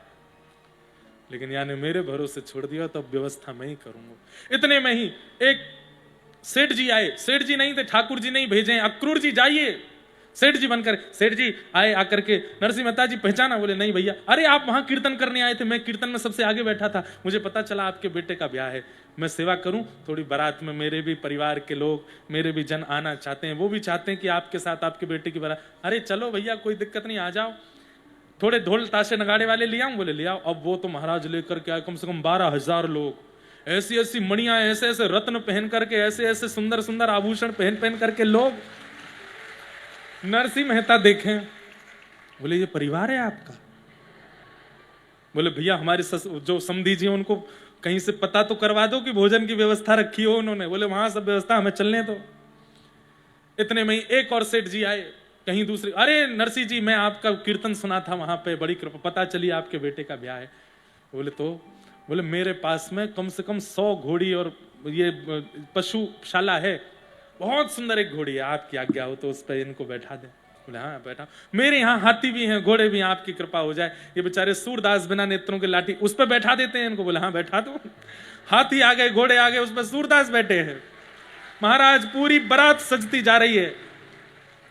कोई आया, बोले अरे नरसिंह जी हमने वहां कीर्तन आपका सुना था। बोले तो? बोले हमारा जो है कपड़े का व्यापार है, बहुत बढ़िया अचकन सिलते हैं हम, हमको पता चला आपके बेटे का, हम अचकन बना के लाए हैं, पहना दें? बोले पहना दो। घोड़ी से उतार के अचकन पहना दी सिर पर। महाराज वो सामान्य नहीं थे, वैकुंठ से बनकर के आई है नरसिंह मेहता के पुत्र की अचकन। सोने की जड़ी लगी है महाराज, मणियां चमक रही हैं, ऐसा सुंदर स्वरूप लग रहा है, मोर पुच्छ लहरा रहा है, लग रहा है द्वारिकाधीश ही बैठे हैं क्या घोड़ी के ऊपर। नरसिंह मेहता बोले वाह भैया अपने आप ही बनती जा, हमने तो निमंत्रण ही 4 बनवाए थे, अपने आप ही सब हो रहा है। ये फैला कौन रहा है कि हमारे बेटे का ब्याह है? सब बढ़िया है, ठाकुर जी सबकी कृपा कर रहे हैं। यहां नगर में तैयारी चल रही थी ब्याह की, तो लड़की वालों ने कहा भैया बारात देख तो लें कैसी है। किसी से कहा देख करके आओ, कितनी दूर आ गई, दौड़ करके वो व्यक्ति, अरे सेठ जी कमाल हो गया, कमाल हो गया, क्या कहूं महाराज, ऐसी बारात ऐसी बारात। बोले कैसी? अरे पर्वत पर चलिए, ऊपर से देखनी पड़ेगी, किलोमीटरों लंबी है, दूरबीन लगानी पड़ेगी, तब जाकर के तो बारात दिखेगी, इतनी लंबी चौड़ी और ऐसी बारात। और सुनिएगा, बोले क्या? हाथी देखिएगा, घोड़े देखिएगा, दुल्हा को भी देखिएगा, पर एक बार बारात में सबसे आगे 2 नवयुवक चल रहे हैं, उनको जरूर देखिएगा। ऊपर जाकर के जो वो समधी जी थे, उन्होंने ऐसे कोई लगा करके देखा तो महाराज हाथी घोड़ा और ऐसे ऐसे रत्न आभूषण सब चीज, लेकिन जैसे ही बारात में सबसे आगे देखा, श्याम वर्ण गौर वर्ण के 2 युवक कृष्ण बलराम नृत्य करते हुए बारात लेकर के चल रहे हैं। नरसिंह मेहता जी के पुत्र की बारात जा रही है, ठाकुर जी नृत्य कर रहे हैं उसमें, और नरसिंह जी को कुछ नहीं पता है। ऐसे नरसिंह जी, ये रास है, इसे रास कहते हैं। आपने कुछ नहीं किया, ठाकुर जी पूरी योजना बना दे रहे हैं आपकी। तो मेरे साथ रस हुआ है, आपके साथ रस हुआ है, पर जितने भक्तों के हम चरित्र सुनते हैं, इन सबके साथ रास हुआ है।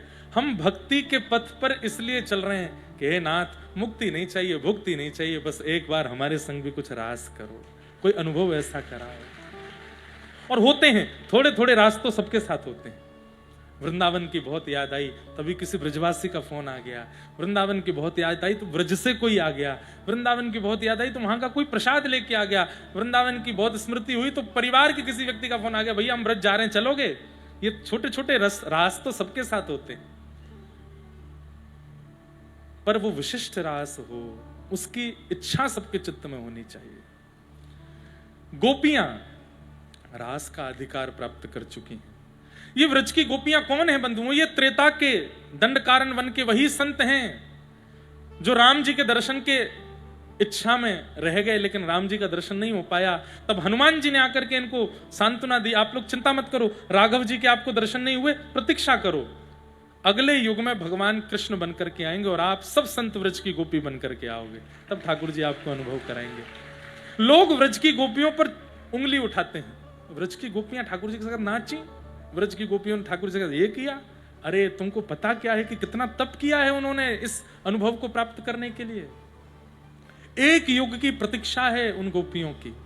श्रुति रूपा, स्मृति रूपा ये सारी गोपियां हैं जिनके चित्त में प्रेम, प्रेम कैसा सुनिएगा अभी, ऐसा प्रेम हम आप सबके जीवन में आ ही नहीं सकता, ऐसा प्रेम है इन गोपियों का।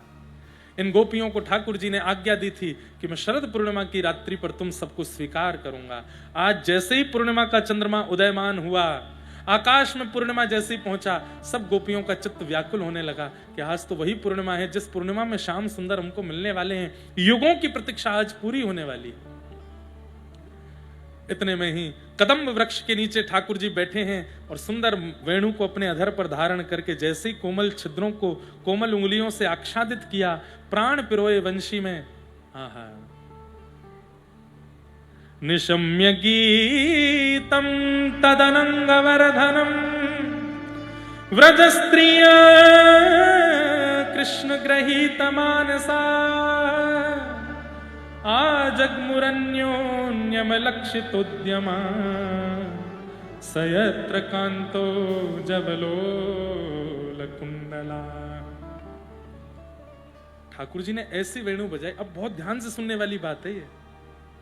ठाकुर जी वंशी बजा रहे हैं, लेकिन सबको वो स्वर सुनाई दे रहा है कि कन्हैया वंशी बजा रहा है, लेकिन जितनी भी वह गोपियां हैं जो कृष्ण प्रेम में उन्मुक्त हैं, उनको स्वर सुनाई नहीं दे रहा, उनको शब्द सुनाई दे रहा है।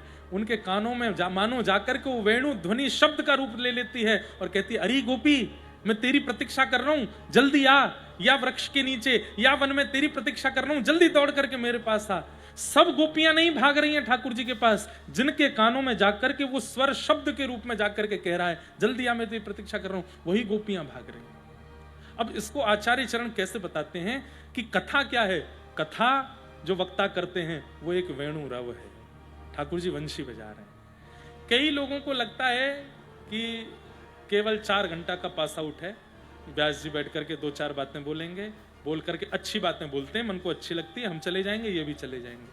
पर यहां बैठे कई लोग वो एक शब्द सुनते ही नेत्रों से अश्रुपात होने लगता है, मन विचलित होने लगता है, भावुक होने लगता है, रात की नींदें उड़ जाती हैं। क्यों? क्योंकि वो गोपी है। उसके लिए वो शब्द नहीं है, उसके लिए वो ठाकुर जी की वाणी है। उसको लगता है कि ठाकुर जी मुझे बोल रहे हैं, ठाकुर जी ये मुझे आज्ञा कर रहे हैं, ये मुझसे कही जा रही है बात, मुझे ये करना ही है जो यहां बोल दिया गया है। ये विश्वास उनके चित्त में प्रकट हो जाता है। सबके हजारों लोग कथा सुनते हैं, बुरा नहीं मानिएगा, पिछले 6 दिनों में लाखों लोग कथा सुनकर के बड़ोदरा में गए, पर परिवर्तन 2 के अंदर ही आएगा, ये मैं प्रमाण से कह सकता हूं।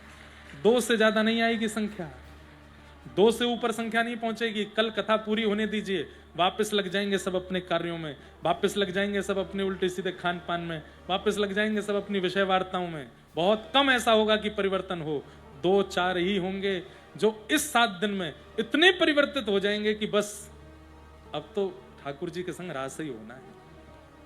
वो 4 ही हैं जिनको ये कथा कृष्ण वाणी के रूप में लग रही। बाकियों को लग रहा है कि इंद्रेश जी बैठे हैं, वे बैठ करके बोल रहे हैं, या कोई भी वक्ता बैठे हैं बैठ के बोल रहे हैं। नहीं, एक बात बोल दूं, जब आप रास के अधिकारी हो गए होंगे तो आपको कथा पंडाल नहीं लगेगा, आपको रास का ये प्रांगण लगेगा। आपको यहां बहने वाली जो ब्यार है वो ब्यार ना लग के यमुना जी के जल के छींटे लगेंगे। आपको दिखने वाले वैष्णव जन सामान्य ना लग के ब्रजवासी दिखेंगे, और मंच पर बैठकर कथा सुनाने वाला वक्ता कोई वक्ता ना लग करके व्रज की कोई प्रधान गोपी लगेगा जो हमें श्री ठाकुर जी के समीप ले जा रहा है। अरे गिरिराज जी के प्रति यदि पर्वत की और पत्थर की भ्रांति है तो आप अभी भक्त नहीं बने। यमुना जी के प्रति जल की भ्रांति है तो आप अभी भक्त नहीं बने। व्रज रज के प्रति यदि आपकी मिट्टी की भ्रांति है तो आप अभी भक्त नहीं हुए। और ब्रजवासियों के प्रति मानव की भ्रांति है तो आप अभी भक्त नहीं हुए। ठाकुर जी के स्वरूप के प्रति यदि मूर्ति की भ्रांति है तो भी आप भक्त नहीं। ये सब परिवर्तित हो जाएगा। हम लोग देखते हैं हमारे गिरिराज जी में ठाकुर जी जहां हाथ रखे वहां हाथ का चिन्ह, मन में विचार करता हूं कि इतना निष्ठुर है, ये कैसे हाथ बन गए?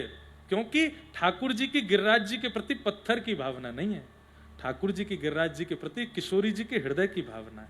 इसलिए जहां ठाकुर जी हाथ रखते थे वहीं चिन्ह प्रकट हो जाता, जहां चरण रखते थे वहां चिन्ह प्रकट हो जाता था। मन की भ्रांति मतलब ब्रह्म। ये जो वहम हमारे चित्त में है कि ये पत्थर है, ये नदी है, ये व्रजवासी मानव हैं, ठाकुर जी मूर्ति पाषाण है, प्रसाद केवल अन्न है, ये भ्रांति सबसे पहले हमारे चित्त से जाती है, तब समझो कि आप गोपी बन गए हो। आपको यमुना जी जल नहीं लगता है, आपको उसके प्रति साक्षात पटरानी की भावना है। तो ये गोपियां, सबको लग रहा है कि कृष्ण वंशी बजा रहे हैं, पर कुछ गोपियों के चित्त को लगता है कि नहीं, कृष्ण हमें बुला रहे हैं, और वो गोपियां दौड़ पड़ती हैं वृंदावन की ओर। असंख्य गोपियां इकट्ठी हो गई। अर्धरात्रि का समय, ठाकुर जी के सामने पहुंच गई गोपियां। और कैसे पहुंची यहां पर वर्णन किया गया। कोई गोपी गैया का दूध दोह रही थी, कोई सीरा बना रही थी, कोई पति को भोजन करा रही थी, कोई आंखों में काजल लगा रही थी, कोई मांग में सिंदूर भर रही थी, कोई बच्चे को खिला रही थी। और ये सब क्रिया करते करते सब गोपियां दौड़ पड़ी हैं, उन कार्यों को बीच में छोड़ करके। आतुर जैसे ही पहुंची, ठाकुर जी वेणु राव करना बंद कर देते हैं और सब गोपियों को देख करके कहते हैं, स्वागतम वो महाभाग प्रियम किम करवाणि व ब्रजस्यानामयम कश्चित् वृतागमन कारणम। प्रसंग तो देखिए बहुत सुंदर सुंदर बीच में और भी हैं। यहां पर बीच में परीक्षित जी को संशय हो गया। सुखदेव जी कथा सुना रहे हैं, परीक्षित जी बोले, भगवान मैं थोड़ा बात को बीच में रोक रहा हूं, क्षमा कीजिएगा। बोले क्या बात है? ये गोपियां ठाकुर जी के प्रति कांत भाव रखती हैं, ठाकुर जी के प्रति पति का भाव रखती हैं। पति का भाव यदि रखती हैं तो बहुत सारे पहलुओं में दोष आ जाता है। तो कैसे? पहली बात, ये सब शादीशुदा हैं, और ठाकुर जी के प्रति अगर ये पति की भावना रखती हैं तो यहां तो पातिव्रत धर्म नष्ट हो रहा है। और दूसरी भावना, इन गोपियों की भावना में कहीं ना कहीं ठाकुर जी के प्रति काम भाव का दर्शन हो रहा है। ये ठाकुर जी के प्रति काम भावना रखती हैं, मुझे लगता है कि ये तो दोष है। तो कहते हैं सुखदेव जी इतने नाराज हुए उक्तम पुरस्तादत्ते चेद्यः सिद्धिं यथागतः द्विषन्नपि ऋषिकेश किमुतादोक्षज प्रिया।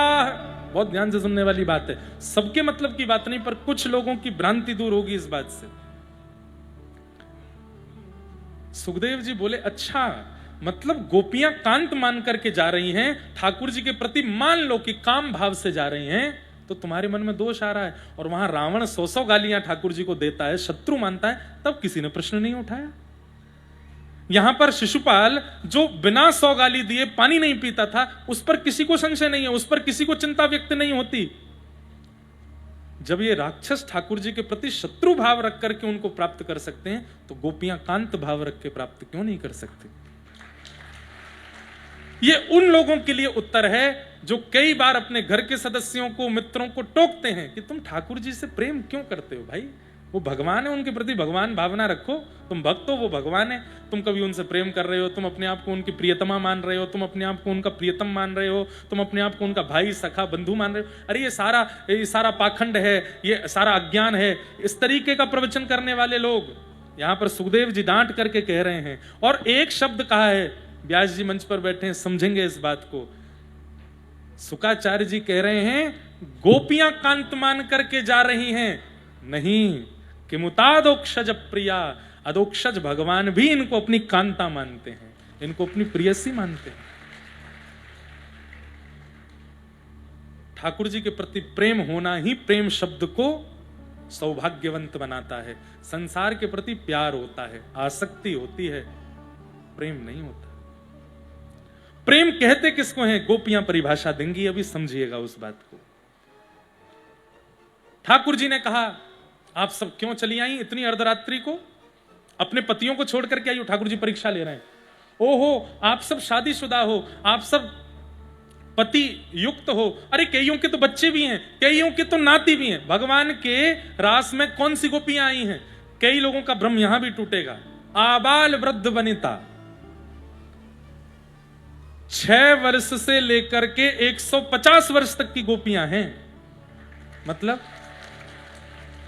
6 वर्ष की वो गोपी भी है जिसको स्त्री पुरुष का भेद नहीं पता, और 150 वर्ष की वो गोपी भी है जिसको 4 गोपियां उठा के चल रही है, दांतें नहीं है मुख में। और 150 वर्ष की गोपी से लेकर 6 वर्ष तक की गोपी, सबके चित्त में कृष्ण के प्रति एक ही भाव है। ये कैसे हो सकता है? ये सांसारी मोह नहीं है, ये सांसारी आकर्षण नहीं हो सकता। अरे कोई दादी अम्मा के समय की बूढ़ी माता जी, अब कोई, और ठाकुर जी की उम्र कितनी है? 6.5 वर्ष के हैं लाला। कितने वर्ष के? नहीं, 7.5 वर्ष के। गिरिराज उत्सव के 1 वर्ष बाद का ये क्रम है। 7.5-8 वर्ष के बीच के हैं ठाकुर जी। 7.5-8 वर्ष के बालक के प्रति कांत भाव आ सकता है? अगर कोई बालक यहाँ 6.5-7 वर्ष का हो, उसको मंच पे लाके खड़ा करो, इतनी भीड़ देख के रोने और लगेगा वो। उसके प्रति कांत भाव, उसके प्रति पति का भाव, उसके प्रति प्रेमी का भाव, इलॉजिकल बात है। बहुत लॉजिकल चलाता है आज का समाज, ये बिल्कुल लॉजिकल हो ही नहीं सकता। तो जब लॉजिकल नहीं है, इसीलिए तो वो प्रेम है। यहां आप सिद्ध नहीं कर पाओगे, आज की बुद्धि से इसको बैठा ही नहीं पाओगे, गणित आपकी फेल हो जाएगी। यहां पर ये रास हो कैसे गया? पर हो गया क्योंकि वो प्रेम है। वहां पर सामान्य शरीर का भाव नहीं है, वहां सामान्य इंसानों का प्रेम नहीं है। इंसानों में उम्र देखी जाती है, इंसानों में शरीर देखा जाता है, इंसानों में सुंदरता देखी जाती है। यहां पर ये सब नहीं देखा गया। एक गोपी तो एक आंख में काजल लगा के आई है बस, और ठाकुर जी उसको, अरे प्रिय तू तो बड़ी प्यारी लग रही है। आप सब हंस रहे हो, लेकिन वहां वो वास्तविक मान रही है। एक गोपी अपनी चोटी गूंथ रही थी, तो एक तरफ की चोटी गूंथ पाई थी, दूसरी तरफ की चोटी खुली रह गई। इतने में वंशी की धुनाई तो ऐसी दौड़ी है। ठाकुर जी कह रही, आज तेरे केश कितने सुंदर लग रहे हैं। यहां रूप सौंदर्य नहीं देखा जा रहा है किसी का भी। एक गोपी एक आंख में काजल लगा रही थी, तो वंशी की धुन आने लगी, तो मन में विचार करने लगी, ठाकुर जी बुला रहे हैं, दौड़ी। आधे रास्ते में दूसरी गोपी ने कही, अरे एक आंख में काजल लगा के आइए, ऐसा लग रहा है एक आंख से काणी है क्या? काणी समझते हैं? जिनकी एक आंख थोड़ी छोटी हो। दूसरी में लगा किया। अब वो दूसरे में जब काजल लगा रही है तो उसको सहन नहीं हो रहा। ठाकुर जी प्रतीक्षा कर रहे हैं, सब गोपी मुझसे पहले पहुंच जाएंगी, कैसे लगाऊं? तो बार बार हाथ हिले, कभी ऊपर जावे कभी नीचे। जब पूरे आंख पे काजल फैल गया, दर्पण में देखा तो एक आंख में तो बढ़िया काजल, एक में फैला हुआ काजल लगा है। मन में विचार करने, अब इसको सही करने में समय लगेगा, तो पूरा काजल हाथ में लिया, पूरे मुंह पे ही लगा लिया, आंख दिखेगी बस। जब वो गोपी दौड़ी करके आई, कोई गोपी बोली, अरे तू कहा करके आई है, पूरे मुंह पे काजल पोती आई? बोले तू ना जाने, हमारो श्याम सुंदर मुख नाए देखे, वो तो हृदय देखे। और वही हुआ सब गोपियों में। जब ठाकुर जी ने दृष्टि घुमा करके देखा, आहा, आज के या रास यूथ की सबसे सुंदर गोपी तो एक मुख को दिख रही है। बोले कौन सी? जो मेरे जैसे वर्ण की खड़ी है, पूरे मुंह पे काजल लगा के, सबसे सुंदर तो यही है। यहां रूप की प्रधानता नहीं है, यहां पर स्वरूप की प्रधानता नहीं है, श्रृंगार की प्रधानता नहीं है, वस्त्रों की प्रधानता नहीं है, आयु की प्रधानता नहीं है, यहां पर भाव की प्रधानता है। ठाकुर जी गोपियों को थोड़ा परीक्षण करने लगे। तुम सबके पति हैं, बच्चे हैं, फिर भी तुम अर्धरात्रि में मेरे पास आई हो, पातिव्रत धर्म नष्ट हो जाएगा, पाप लगेगा, नरक जाना पड़ेगा तुमको। 10 श्लोकों में ठाकुर जी नरक जाना पड़ेगा, पाप लगेगा, यही बोलते रहे। गोपियों से कहा अब इसका उत्तर दो। थोड़ी देर तो गोपियां मौन रहीं, और थोड़ी देर बाद गोपियां बोलना प्रारंभ करती हैं। मयि वम विभोरहति भवान कदितुम विशंसम संत्यज्य सर्व विषयांस्तव पादमूलम भक्ता भजस्स दुर्वाग्रहमात्यजास्मान् देवो यथादि पुरुषो भजते मुमुक्षुन्। मेरे हृदय की कुछ कथाएं पेंडिंग रह गई हैं, मतलब मेरा मन है कि मुझे ऐसी इस विषय पर कथा कहनी है। उसमें एक विषय है प्रणय गीत, जो अब गोपियां कर रही हैं। ये गुप्त गीत है भागवत जी का। जैसे गोपी गीत प्रकट गीत है, प्रणय गीत गुप्त गीत है। यहां पर गोपियों का प्रेम सुनिए आप। गोपियां क्या कहती हैं? हे श्याम सुंदर, आपको क्या लगता है कि हम आपसे मिलने आई हैं, आपका स्पर्श करने आई हैं, आपको देखने आई हैं, आपसे कुछ मांगने आई हैं, या आपको कुछ देने आई हैं? नहीं। अरे हम तो भात की भांति हैं। भात समझते हैं? चावल। गोपियां कह रही हैं भक्त और भात की एक ही नाम राशि है, और दोनों के निर्माण की जो प्रक्रिया होती है वो भी एक है। जैसे भात को पहले धनकुटा से कूटा जाता है, उसके छिलके उतारे जाते हैं, खौलते पानी में डाला जाता है, जब वो मीड़ करके देखा जाता है, नरम गर्व तक हो जाता है, उसके बाद उसको दाल के साथ परोसा जाता है, और भोक्ता दाल लगा करके चट कर देता है। बनने में लगे जिसको 5 दिन, पाने में नहीं लगते 5 मिनट। वही हमारी स्थिति है। आज तुम तक पहुंचने में हमने कितने पापड़ बेले आपको क्या पता। लोक मर्यादा, लाज मर्यादा, घर की प्रतिष्ठा। हम स्त्रियां हैं, हम पर कीचड़ उछालना बहुत आसान होता है। कृष्ण, एक पुरुष के ऊपर कोई बात बनाना, उस पर भी लोग 4 विचार करते हैं, और कोई बात बन भी जाए तो भी लोग सुनकर के भूल जाते हैं। पर एक स्त्री पर बात बनाना, कह देना बहुत आसान होता है। बंधुओं, जब सीता जी पर प्रश्न चिन्ह उठाया गया, वाल्मीकि रामायण वर्णन करती है, मुझे वो श्लोक याद नहीं है लेकिन मुझे उसका भाव याद है। तो वाल्मीकि जी ने जाकर के कहा कि सीता जी ऐसी नहीं है, आदि आदि सब। राम जी तो सब जानते हैं, पर पूरे विश्व को दिखाना चाहते थे कि जिस सीता पर तुम लोगों ने प्रश्न चिन्ह उठाया, उनकी पवित्रता तो देखो। सीता जी क्या कहती हैं?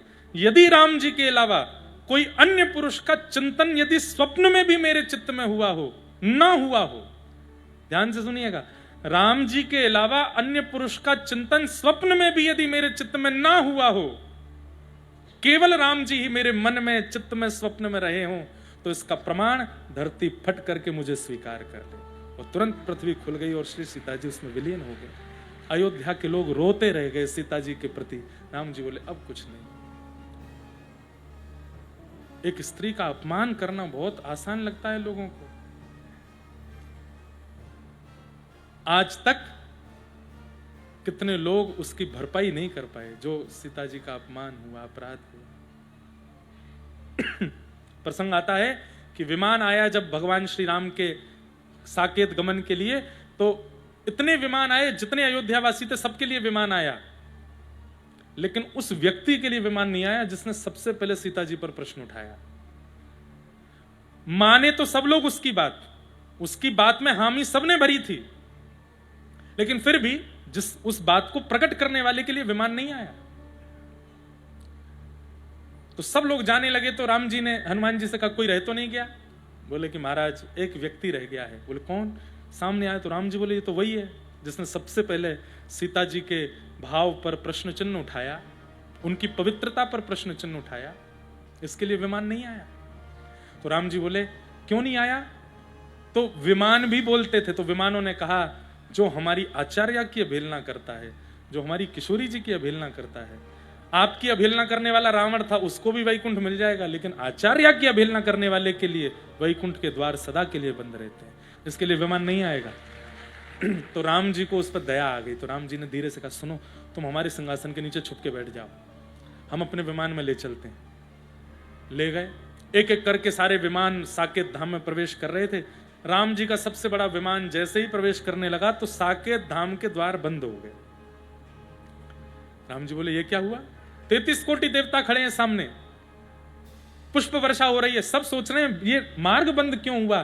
तब साकेत धाम बोल पड़ा कि आपके सिंहासन के नीचे जो बैठा है पहले इसको हटाओ, पहले इसको निकालिए, ये साकेत का अधिकारी नहीं है। हमारी आचार्य की पवित्रता पर प्रश्न चिन्ह उठाया इसने, इसको हम स्वीकार नहीं करेंगे।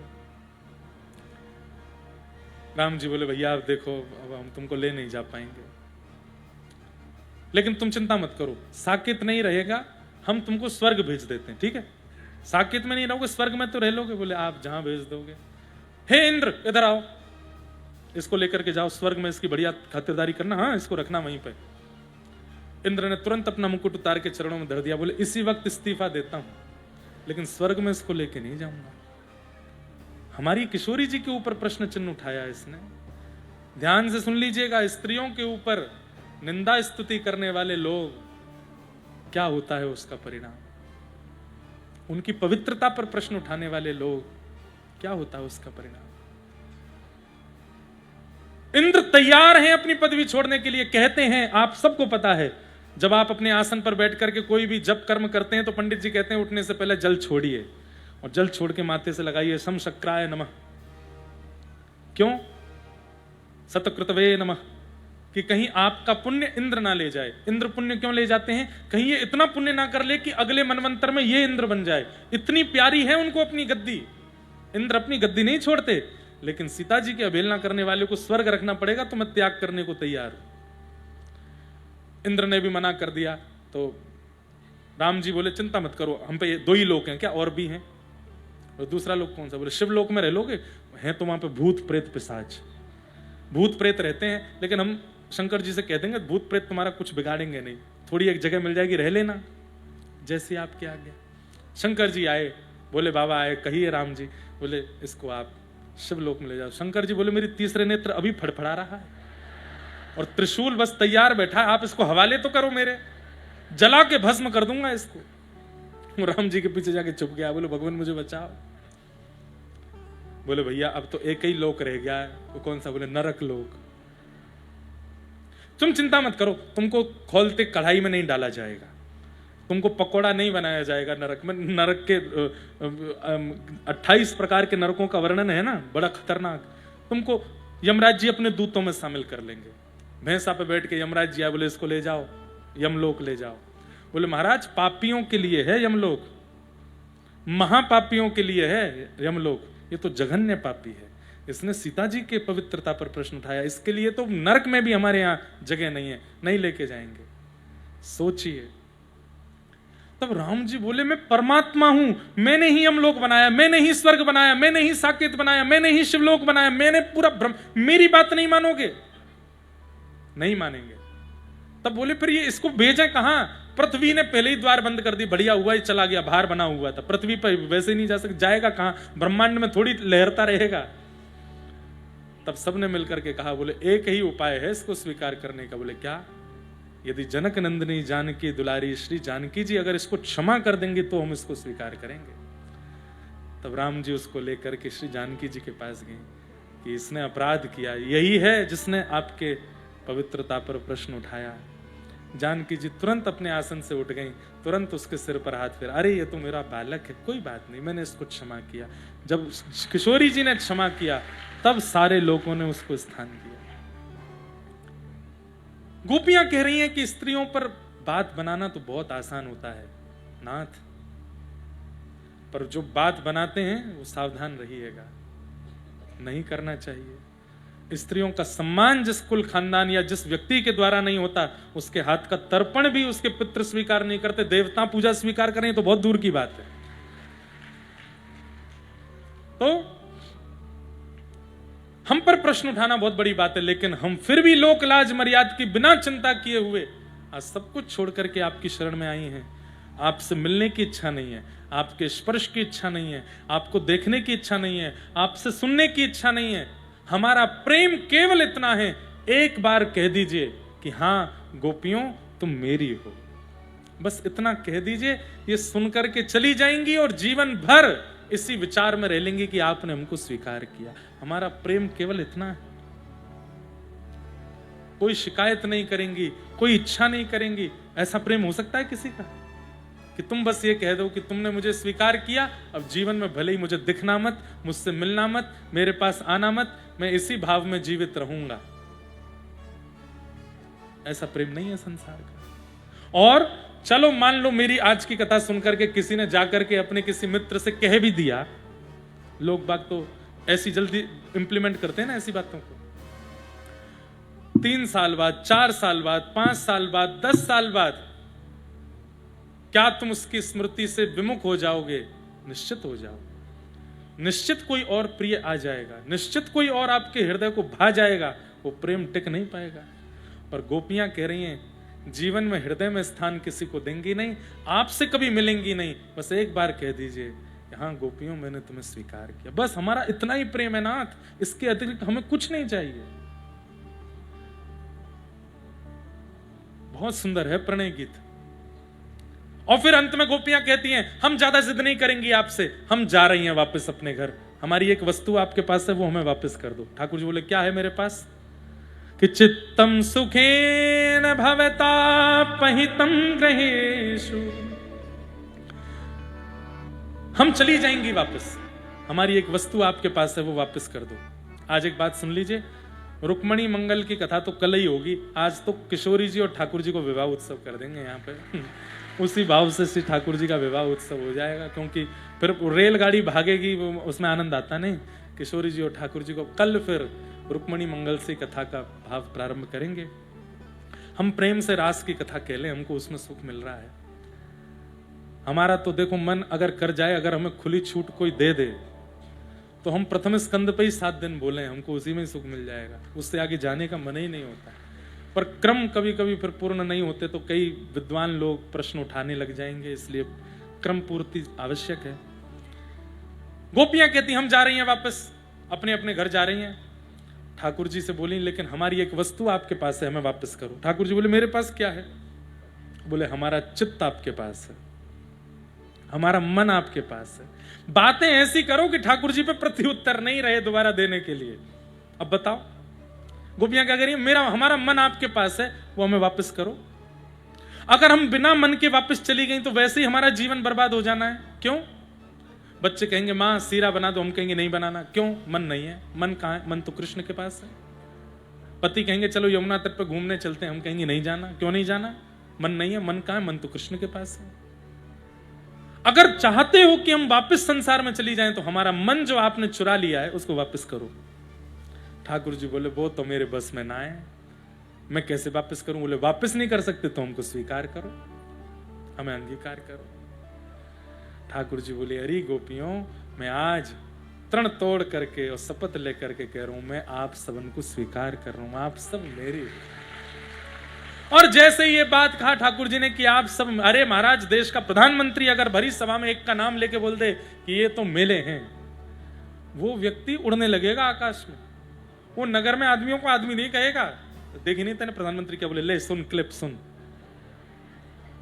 और जगत नियंता जगदाधार अगर किसी को कह दे कि तुम मेरे हो तो वो गोपियां नृत्य नहीं करेंगी तो क्या? रास का मतलब नृत्य नहीं है। रास के रास की पूरी परिकल्पना में, रास की पूरी व्यवस्था में जब ठाकुर जी ने गोपियों को स्वीकार किया तो इतनी आनंदित हो गई गोपियां। अति आनंद की चरम स्थिति जब आती है तब दो ही काम होते हैं, आंखों से आंसू निकलते हैं और पैर थिरकने लगते हैं। गोपियां नाचने लगी कि ठाकुर जी ने स्वीकार कर लिया, और नृत्य करती हुई गोपियों के पास ठाकुर जी जा रहे हैं। किसी का पल्लू से आंसू पहुंचते हैं, किसी के गले में गलवैयां डालते हैं, गोपियां रो रही हैं, नृत्य कर रही हैं। हमें श्याम सुंदर ने स्वीकार कर लिया आज। करा रहे हैं। कोई गोपी कहती है अरे लाला मैं तो हार गई, ठाकुर जी उसके चरण दबाते हैं। कोई गोपी कहती है लाला मुझे तो नींद आ रही, ठाकुर जी अपनी गोद में सुला लेते हैं। ऐसे ठाकुर जी रास करने लगे। लेकिन वही हुआ जो नहीं होना था, अभिमान आ गया। गोपियों को लगने लगा त्रिभुवन सुंदर कृष्ण और विश्व मोहिनी हमारे रूप पर आसक्त हो रहे हैं ठाकुर जी। और जैसे ही ये मान गोपियों के चित्त में आया, ठाकुर जी रास के मध्य से अंतर ध्यान हो गए। गोपियां विचरण करती रहीं, ढूंढती रहीं। वही बात, रास रमनता मारी नथनी को बारी। मतलब वो जो नथनी का मतलब जो मान आ गया, यही तो नहीं चाहिए रास में। बंधुओं, ठाकुर जी आपसे सेवा करा रहे हैं और कभी ऐसा हो गया कि आपने भोजन की थाली ठाकुर जी के सामने रखी, पर्दा किया, 15 मिनट बाद आके देखा चावल चट्ट हो गए, आप क्या करोगे? फोन ला तुरंत वीडियो देखिए मेरे ठाकुर जी ने आज भोग लगाया, पोस्ट करो इसको। आप ये करेंगे, हुआ किसी के साथ नहीं पर ये कर देंगे हम।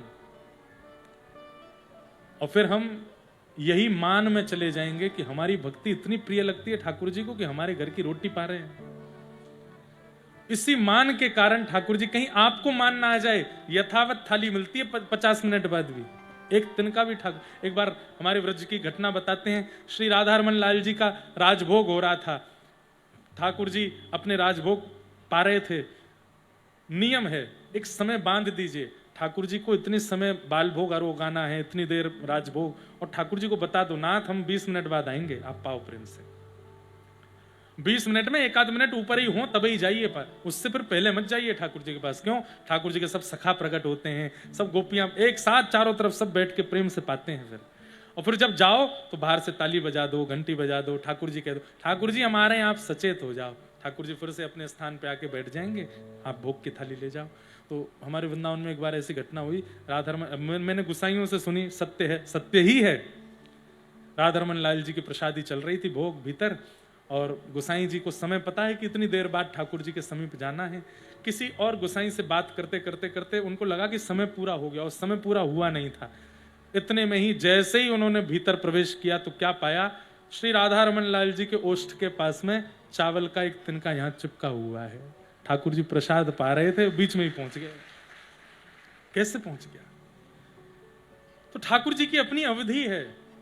अब उसके ऊपर यदि कोई व्यक्ति मान कर लेता है तो ठाकुर जी को प्रिय, इसलिए ठाकुर जी मूर्तिमंत ही रहते हैं, कुछ कहते नहीं। गोपियों के चित्त में मान आ गया कि हम बड़ी सुंदर हैं, इसलिए ठाकुर जी रास कर रहे हैं। ठाकुर जी बोले अच्छा सुंदर हो तो अपना रूप दर्पण में जाके देखो, किसी का काजल फैला है, किसी के बाल खुले हैं, किसी इसमें सुंदरता देखूंगा मैं। मान, ठाकुर जी अंतर ध्यान हो गए। गोपियां यत्र तत्र ढूंढती रहीं। मान क्यों आया? क्योंकि बिना आचार्य के ठाकुर जी की सेवा में गई हैं। अभी तक किशोरी जी नहीं आई थी रास में। इसलिए मैं निवेदन करता हूं, सेवा में जाने से पूर्व, ठाकुर जी के कपाट खोलने से पूर्व पहले नेत्र बंद करके अपने गुरुदेव का स्मरण करो और गुरुदेव से कहो अगर आज सेवा में कुछ विलक्षण हो जाए तो हे गुरुदेव मेरे चित्त में मान मत आने दीजिएगा। गुरुदेव का स्मरण इसलिए आवश्यक है क्योंकि वो आपकी सेवा में बनने वाले अपराधों को हृदय में बैठ के समाप्त करते रहते हैं। किशोरी जी आचार्य हैं, किशोरी जी गुरुदेव हैं। गोपियों बिना किशोरी जी के रास में चली गई हैं। अब जब ढूंढते हुई गई, श्याम सुंदर तो मिले नहीं, तभी बोली किशोरी जी के पास चलो। यमुना तट पर किशोरी जी बैठी थी। गोपियों ने जाग करके कहा, हे सुने राधिका दुलारी, तेरे द्वार का भिखारी हूं मैं, शाम का पुजारी, पीड़ा है हमारी हमें, श्याम ना मिला हमें, श्याम ना मिला हमें, श्याम ना मिला हमें, श्याम ना मिला। हम सोचते थे कान्हा कहीं कुंजन में होगा, हम सोचते थे कान्हा कहीं कुंजन होगा। हो। अभी तो मिलन का हमने सुख नहीं भोगा, अभी तो मिलन का हमने सुख नहीं भोगा।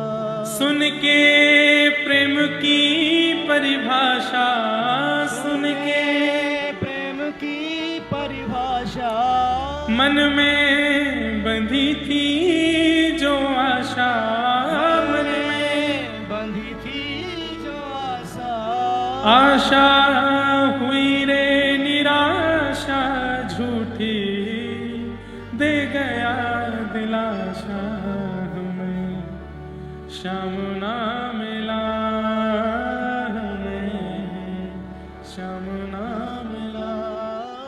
हे सुन राधिका दुलारी, सुन राधिका दुलारी, तेरे द्वार का भिखारी, तेरे द्वार का भिखारी, तेरे श्याम का पुजारी, पीड़ा है हमारी हमें, श्याम ना मिला हमें, श्याम ना मिला। गोपियां रुदन करने लगी। जयति तेधिकं जन्मना व्रज श्रयत इंदिरा सस्मदत्र दैतदृश्यता दीक्षुतावक स्त्वयि धृता सव स्वां विचिन्वते सरदुदाशये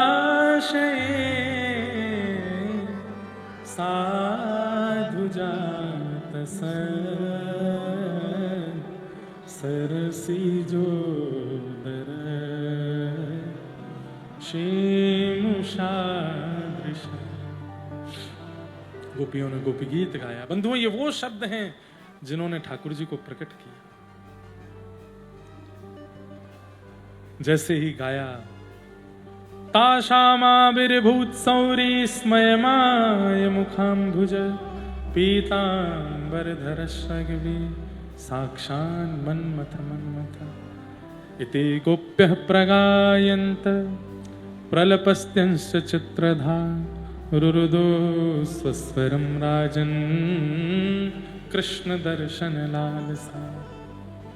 व्यक्ति जब संसार के लिए रुदन करता है तो कंसुरा बेसुरा रोता है, लेकिन जब वो ठाकुर जी की याद में रोता है ना, उस समय उसका मुखमंडल और उसका स्वर सब सुरयुक्त होता है, भावयुक्त होता है। बंधुओं, एक बात कहें, पूज्य बापू एक बार अपनी कथा में कह रहे थे, यदि किसी को ठाकुर जी की कथा सुनते सुनते रोना आ जाए, ठाकुर जी की धाम की याद आ जाए, ठाकुर जी के जनों की याद आ जाए, ठाकुर जी की लीला की स्मृति होने लगे और वो रुदन में बन करके प्रकट होने लगे, तो समझना ठाकुर जी आपको छू रहे हैं, ठाकुर जी आपको स्पर्श कर रहे हैं। और भगवत विरह में किया गया रुदन स्वर युक्त होता है। ठाकुर जी के विरह में किया गया जो रुदन होता है, उसमें व्यक्ति चीखता चिल्लाता नहीं है, बुरी तरह व्यथित नहीं होता, बस वो रोता है भावुक होकर के, और उसको उसमें सुख मिलता है। दुनिया के लिए रोने में लगता है कोई आके मुझे शांत कर दे, और ठाकुर जी के लिए रोने में लगता है मुझे छेड़ो मत, थोड़ी देर रोने दो, थोड़ा रुदन कहने दो।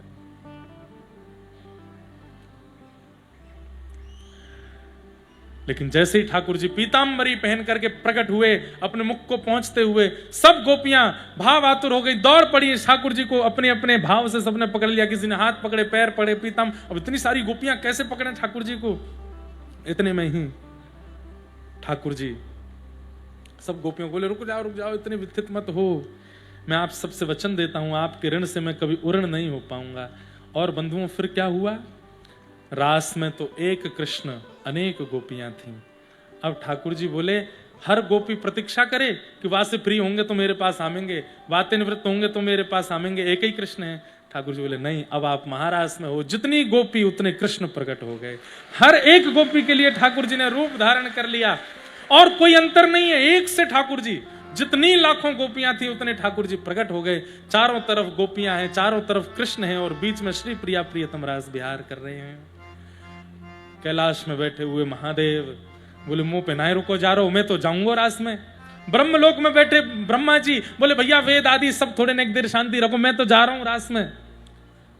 महादेव दौड़े हैं, ब्रह्मा जी दौड़े हैं, गोपियों ने द्वार बंद करी, कहां घुसे चले जा रहे हो? बोले, हम महादेव हैं। बोले, यही मान तो अंदर नहीं जाने दे रहा, यहां पे हम गोपियों को सूक्ष्म मान नहीं जाने दे रहा, आप कह रहे हो कि मैं महादेव हूं। तब कहते हैं, ललिता जी ने वहां यमुना जी के तट पर बैठ करके जितने देवता आए थे सबको प्रेम का पाठ पढ़ाया, सबकी गुरु बन गई ललिता जी, सबके गले में कंठी माला पहनाई ललिता जी ने। और जब सबको प्रेम सिखाया तब पूछा, हाँ जी आप कौन हो? बोले, मैं तो एक गोपी हूं। गोपी का अर्थ क्या है? जो अपने प्रत्येक रोम से कृष्ण को पाना चाहे उसको गोपी कहते हैं। जिसके हाथ कृष्ण का स्पर्श, नेत्र कृष्ण का दर्शन, कान कृष्ण के शब्दों का श्रवण, जिह्वा कृष्ण का नाम, नासिका कृष्ण की सुगंधी पाना चाहती हो, उसे गोपी कहते हैं। सब देवता बोले, हम तो गोपी हैं। कौन से लोग ते आए हो? बोले, हम तो सब वृंदावन से आए हैं। बोले, हाँ अब जाओगे रास में। ललिता विशाखा बोली, ने एक श्रृंगार और कर दे उनको। सबरे आए हैं, सबके नथनी पहनाई। शंकर जी तो कानों में बिच्छू टांग के घूम रहे थे, गले में सर्प आदि लटक रहे थे, बागंबर आदि पहन रखी थी, गंगा जी लटक रही, शीश पर गंगा जी बह रही हैं, सुंदर जटाएं हैं। सब खोल खाल करके कहा कि अब आप महादेव नहीं, अब आप गोपी देव, गोपेश्वर बन करके जाओ भीतर। और महाराज नाक में नथनी पहनाई, कानन में कुंडल पहनाई, आंखन में काजल, तीनों आंखन में काजल लगायो, होठन में लालिमा लगाई, दाढ़ी मूछन में इत्र लगायो। वैसे तो शंकर जी भी ठाकुर जी जैसे ही हैं, दाढ़ी मूछ आती नहीं, पर कहीं कहीं बताते हैं दाढ़ी मूछ वाले ठाकुर, पर नहीं। ध्याये नित्यम महेशम रजत गिरिनिभम चारु चंद्रावतम शम रत्नाकल्पोज्ज्वलांगम पयश्मगवरा भीति हस्तम प्रसन्नम पद्मासीनम समन्तास्तुतमवरणै व्याधिकृत्यम वसानम विश्वाद्यम विश्ववंदम अखिल भैरम पंचवक्रम त्रिनेत्रम। बोल सोमनाथ भगवान की। आपके सोमनाथ हमारे यहाँ कौन है? गोपेश्वर महादेव। गोपी बनकर के गए महाराज। जैसे ही महादेव चुनरी आदि लहंगा फड़िया पहन करके पहुंचे, गोपी मतलब श्रृंगार वाली नहीं, गोपी मतलब प्रत्येक अंग से कृष्ण को जो पाना चाहे वो गोपी, वो बन गए महादेव। तुरंत जैसे ही पहुंचे, दौड़ करके ठाकुर जी गए, शंकर जी का हाथ खींच करके लाए, और महाराज शंकर जी के साथ में नृत्य होने लगा। आकाश में देवता मृदंग बजाने लगे, पुष्प वर्षण करने लगे। जिनको रास में प्रवेश नहीं मिला उनसे बोले, तुम सब म्यूजिशियन बनो, चलो ऊपर, बढ़िया मृदंग बजाओ, कांसे बजाओ, वीणा बजाओ, जो जो वाद्य हो सब बजाओ।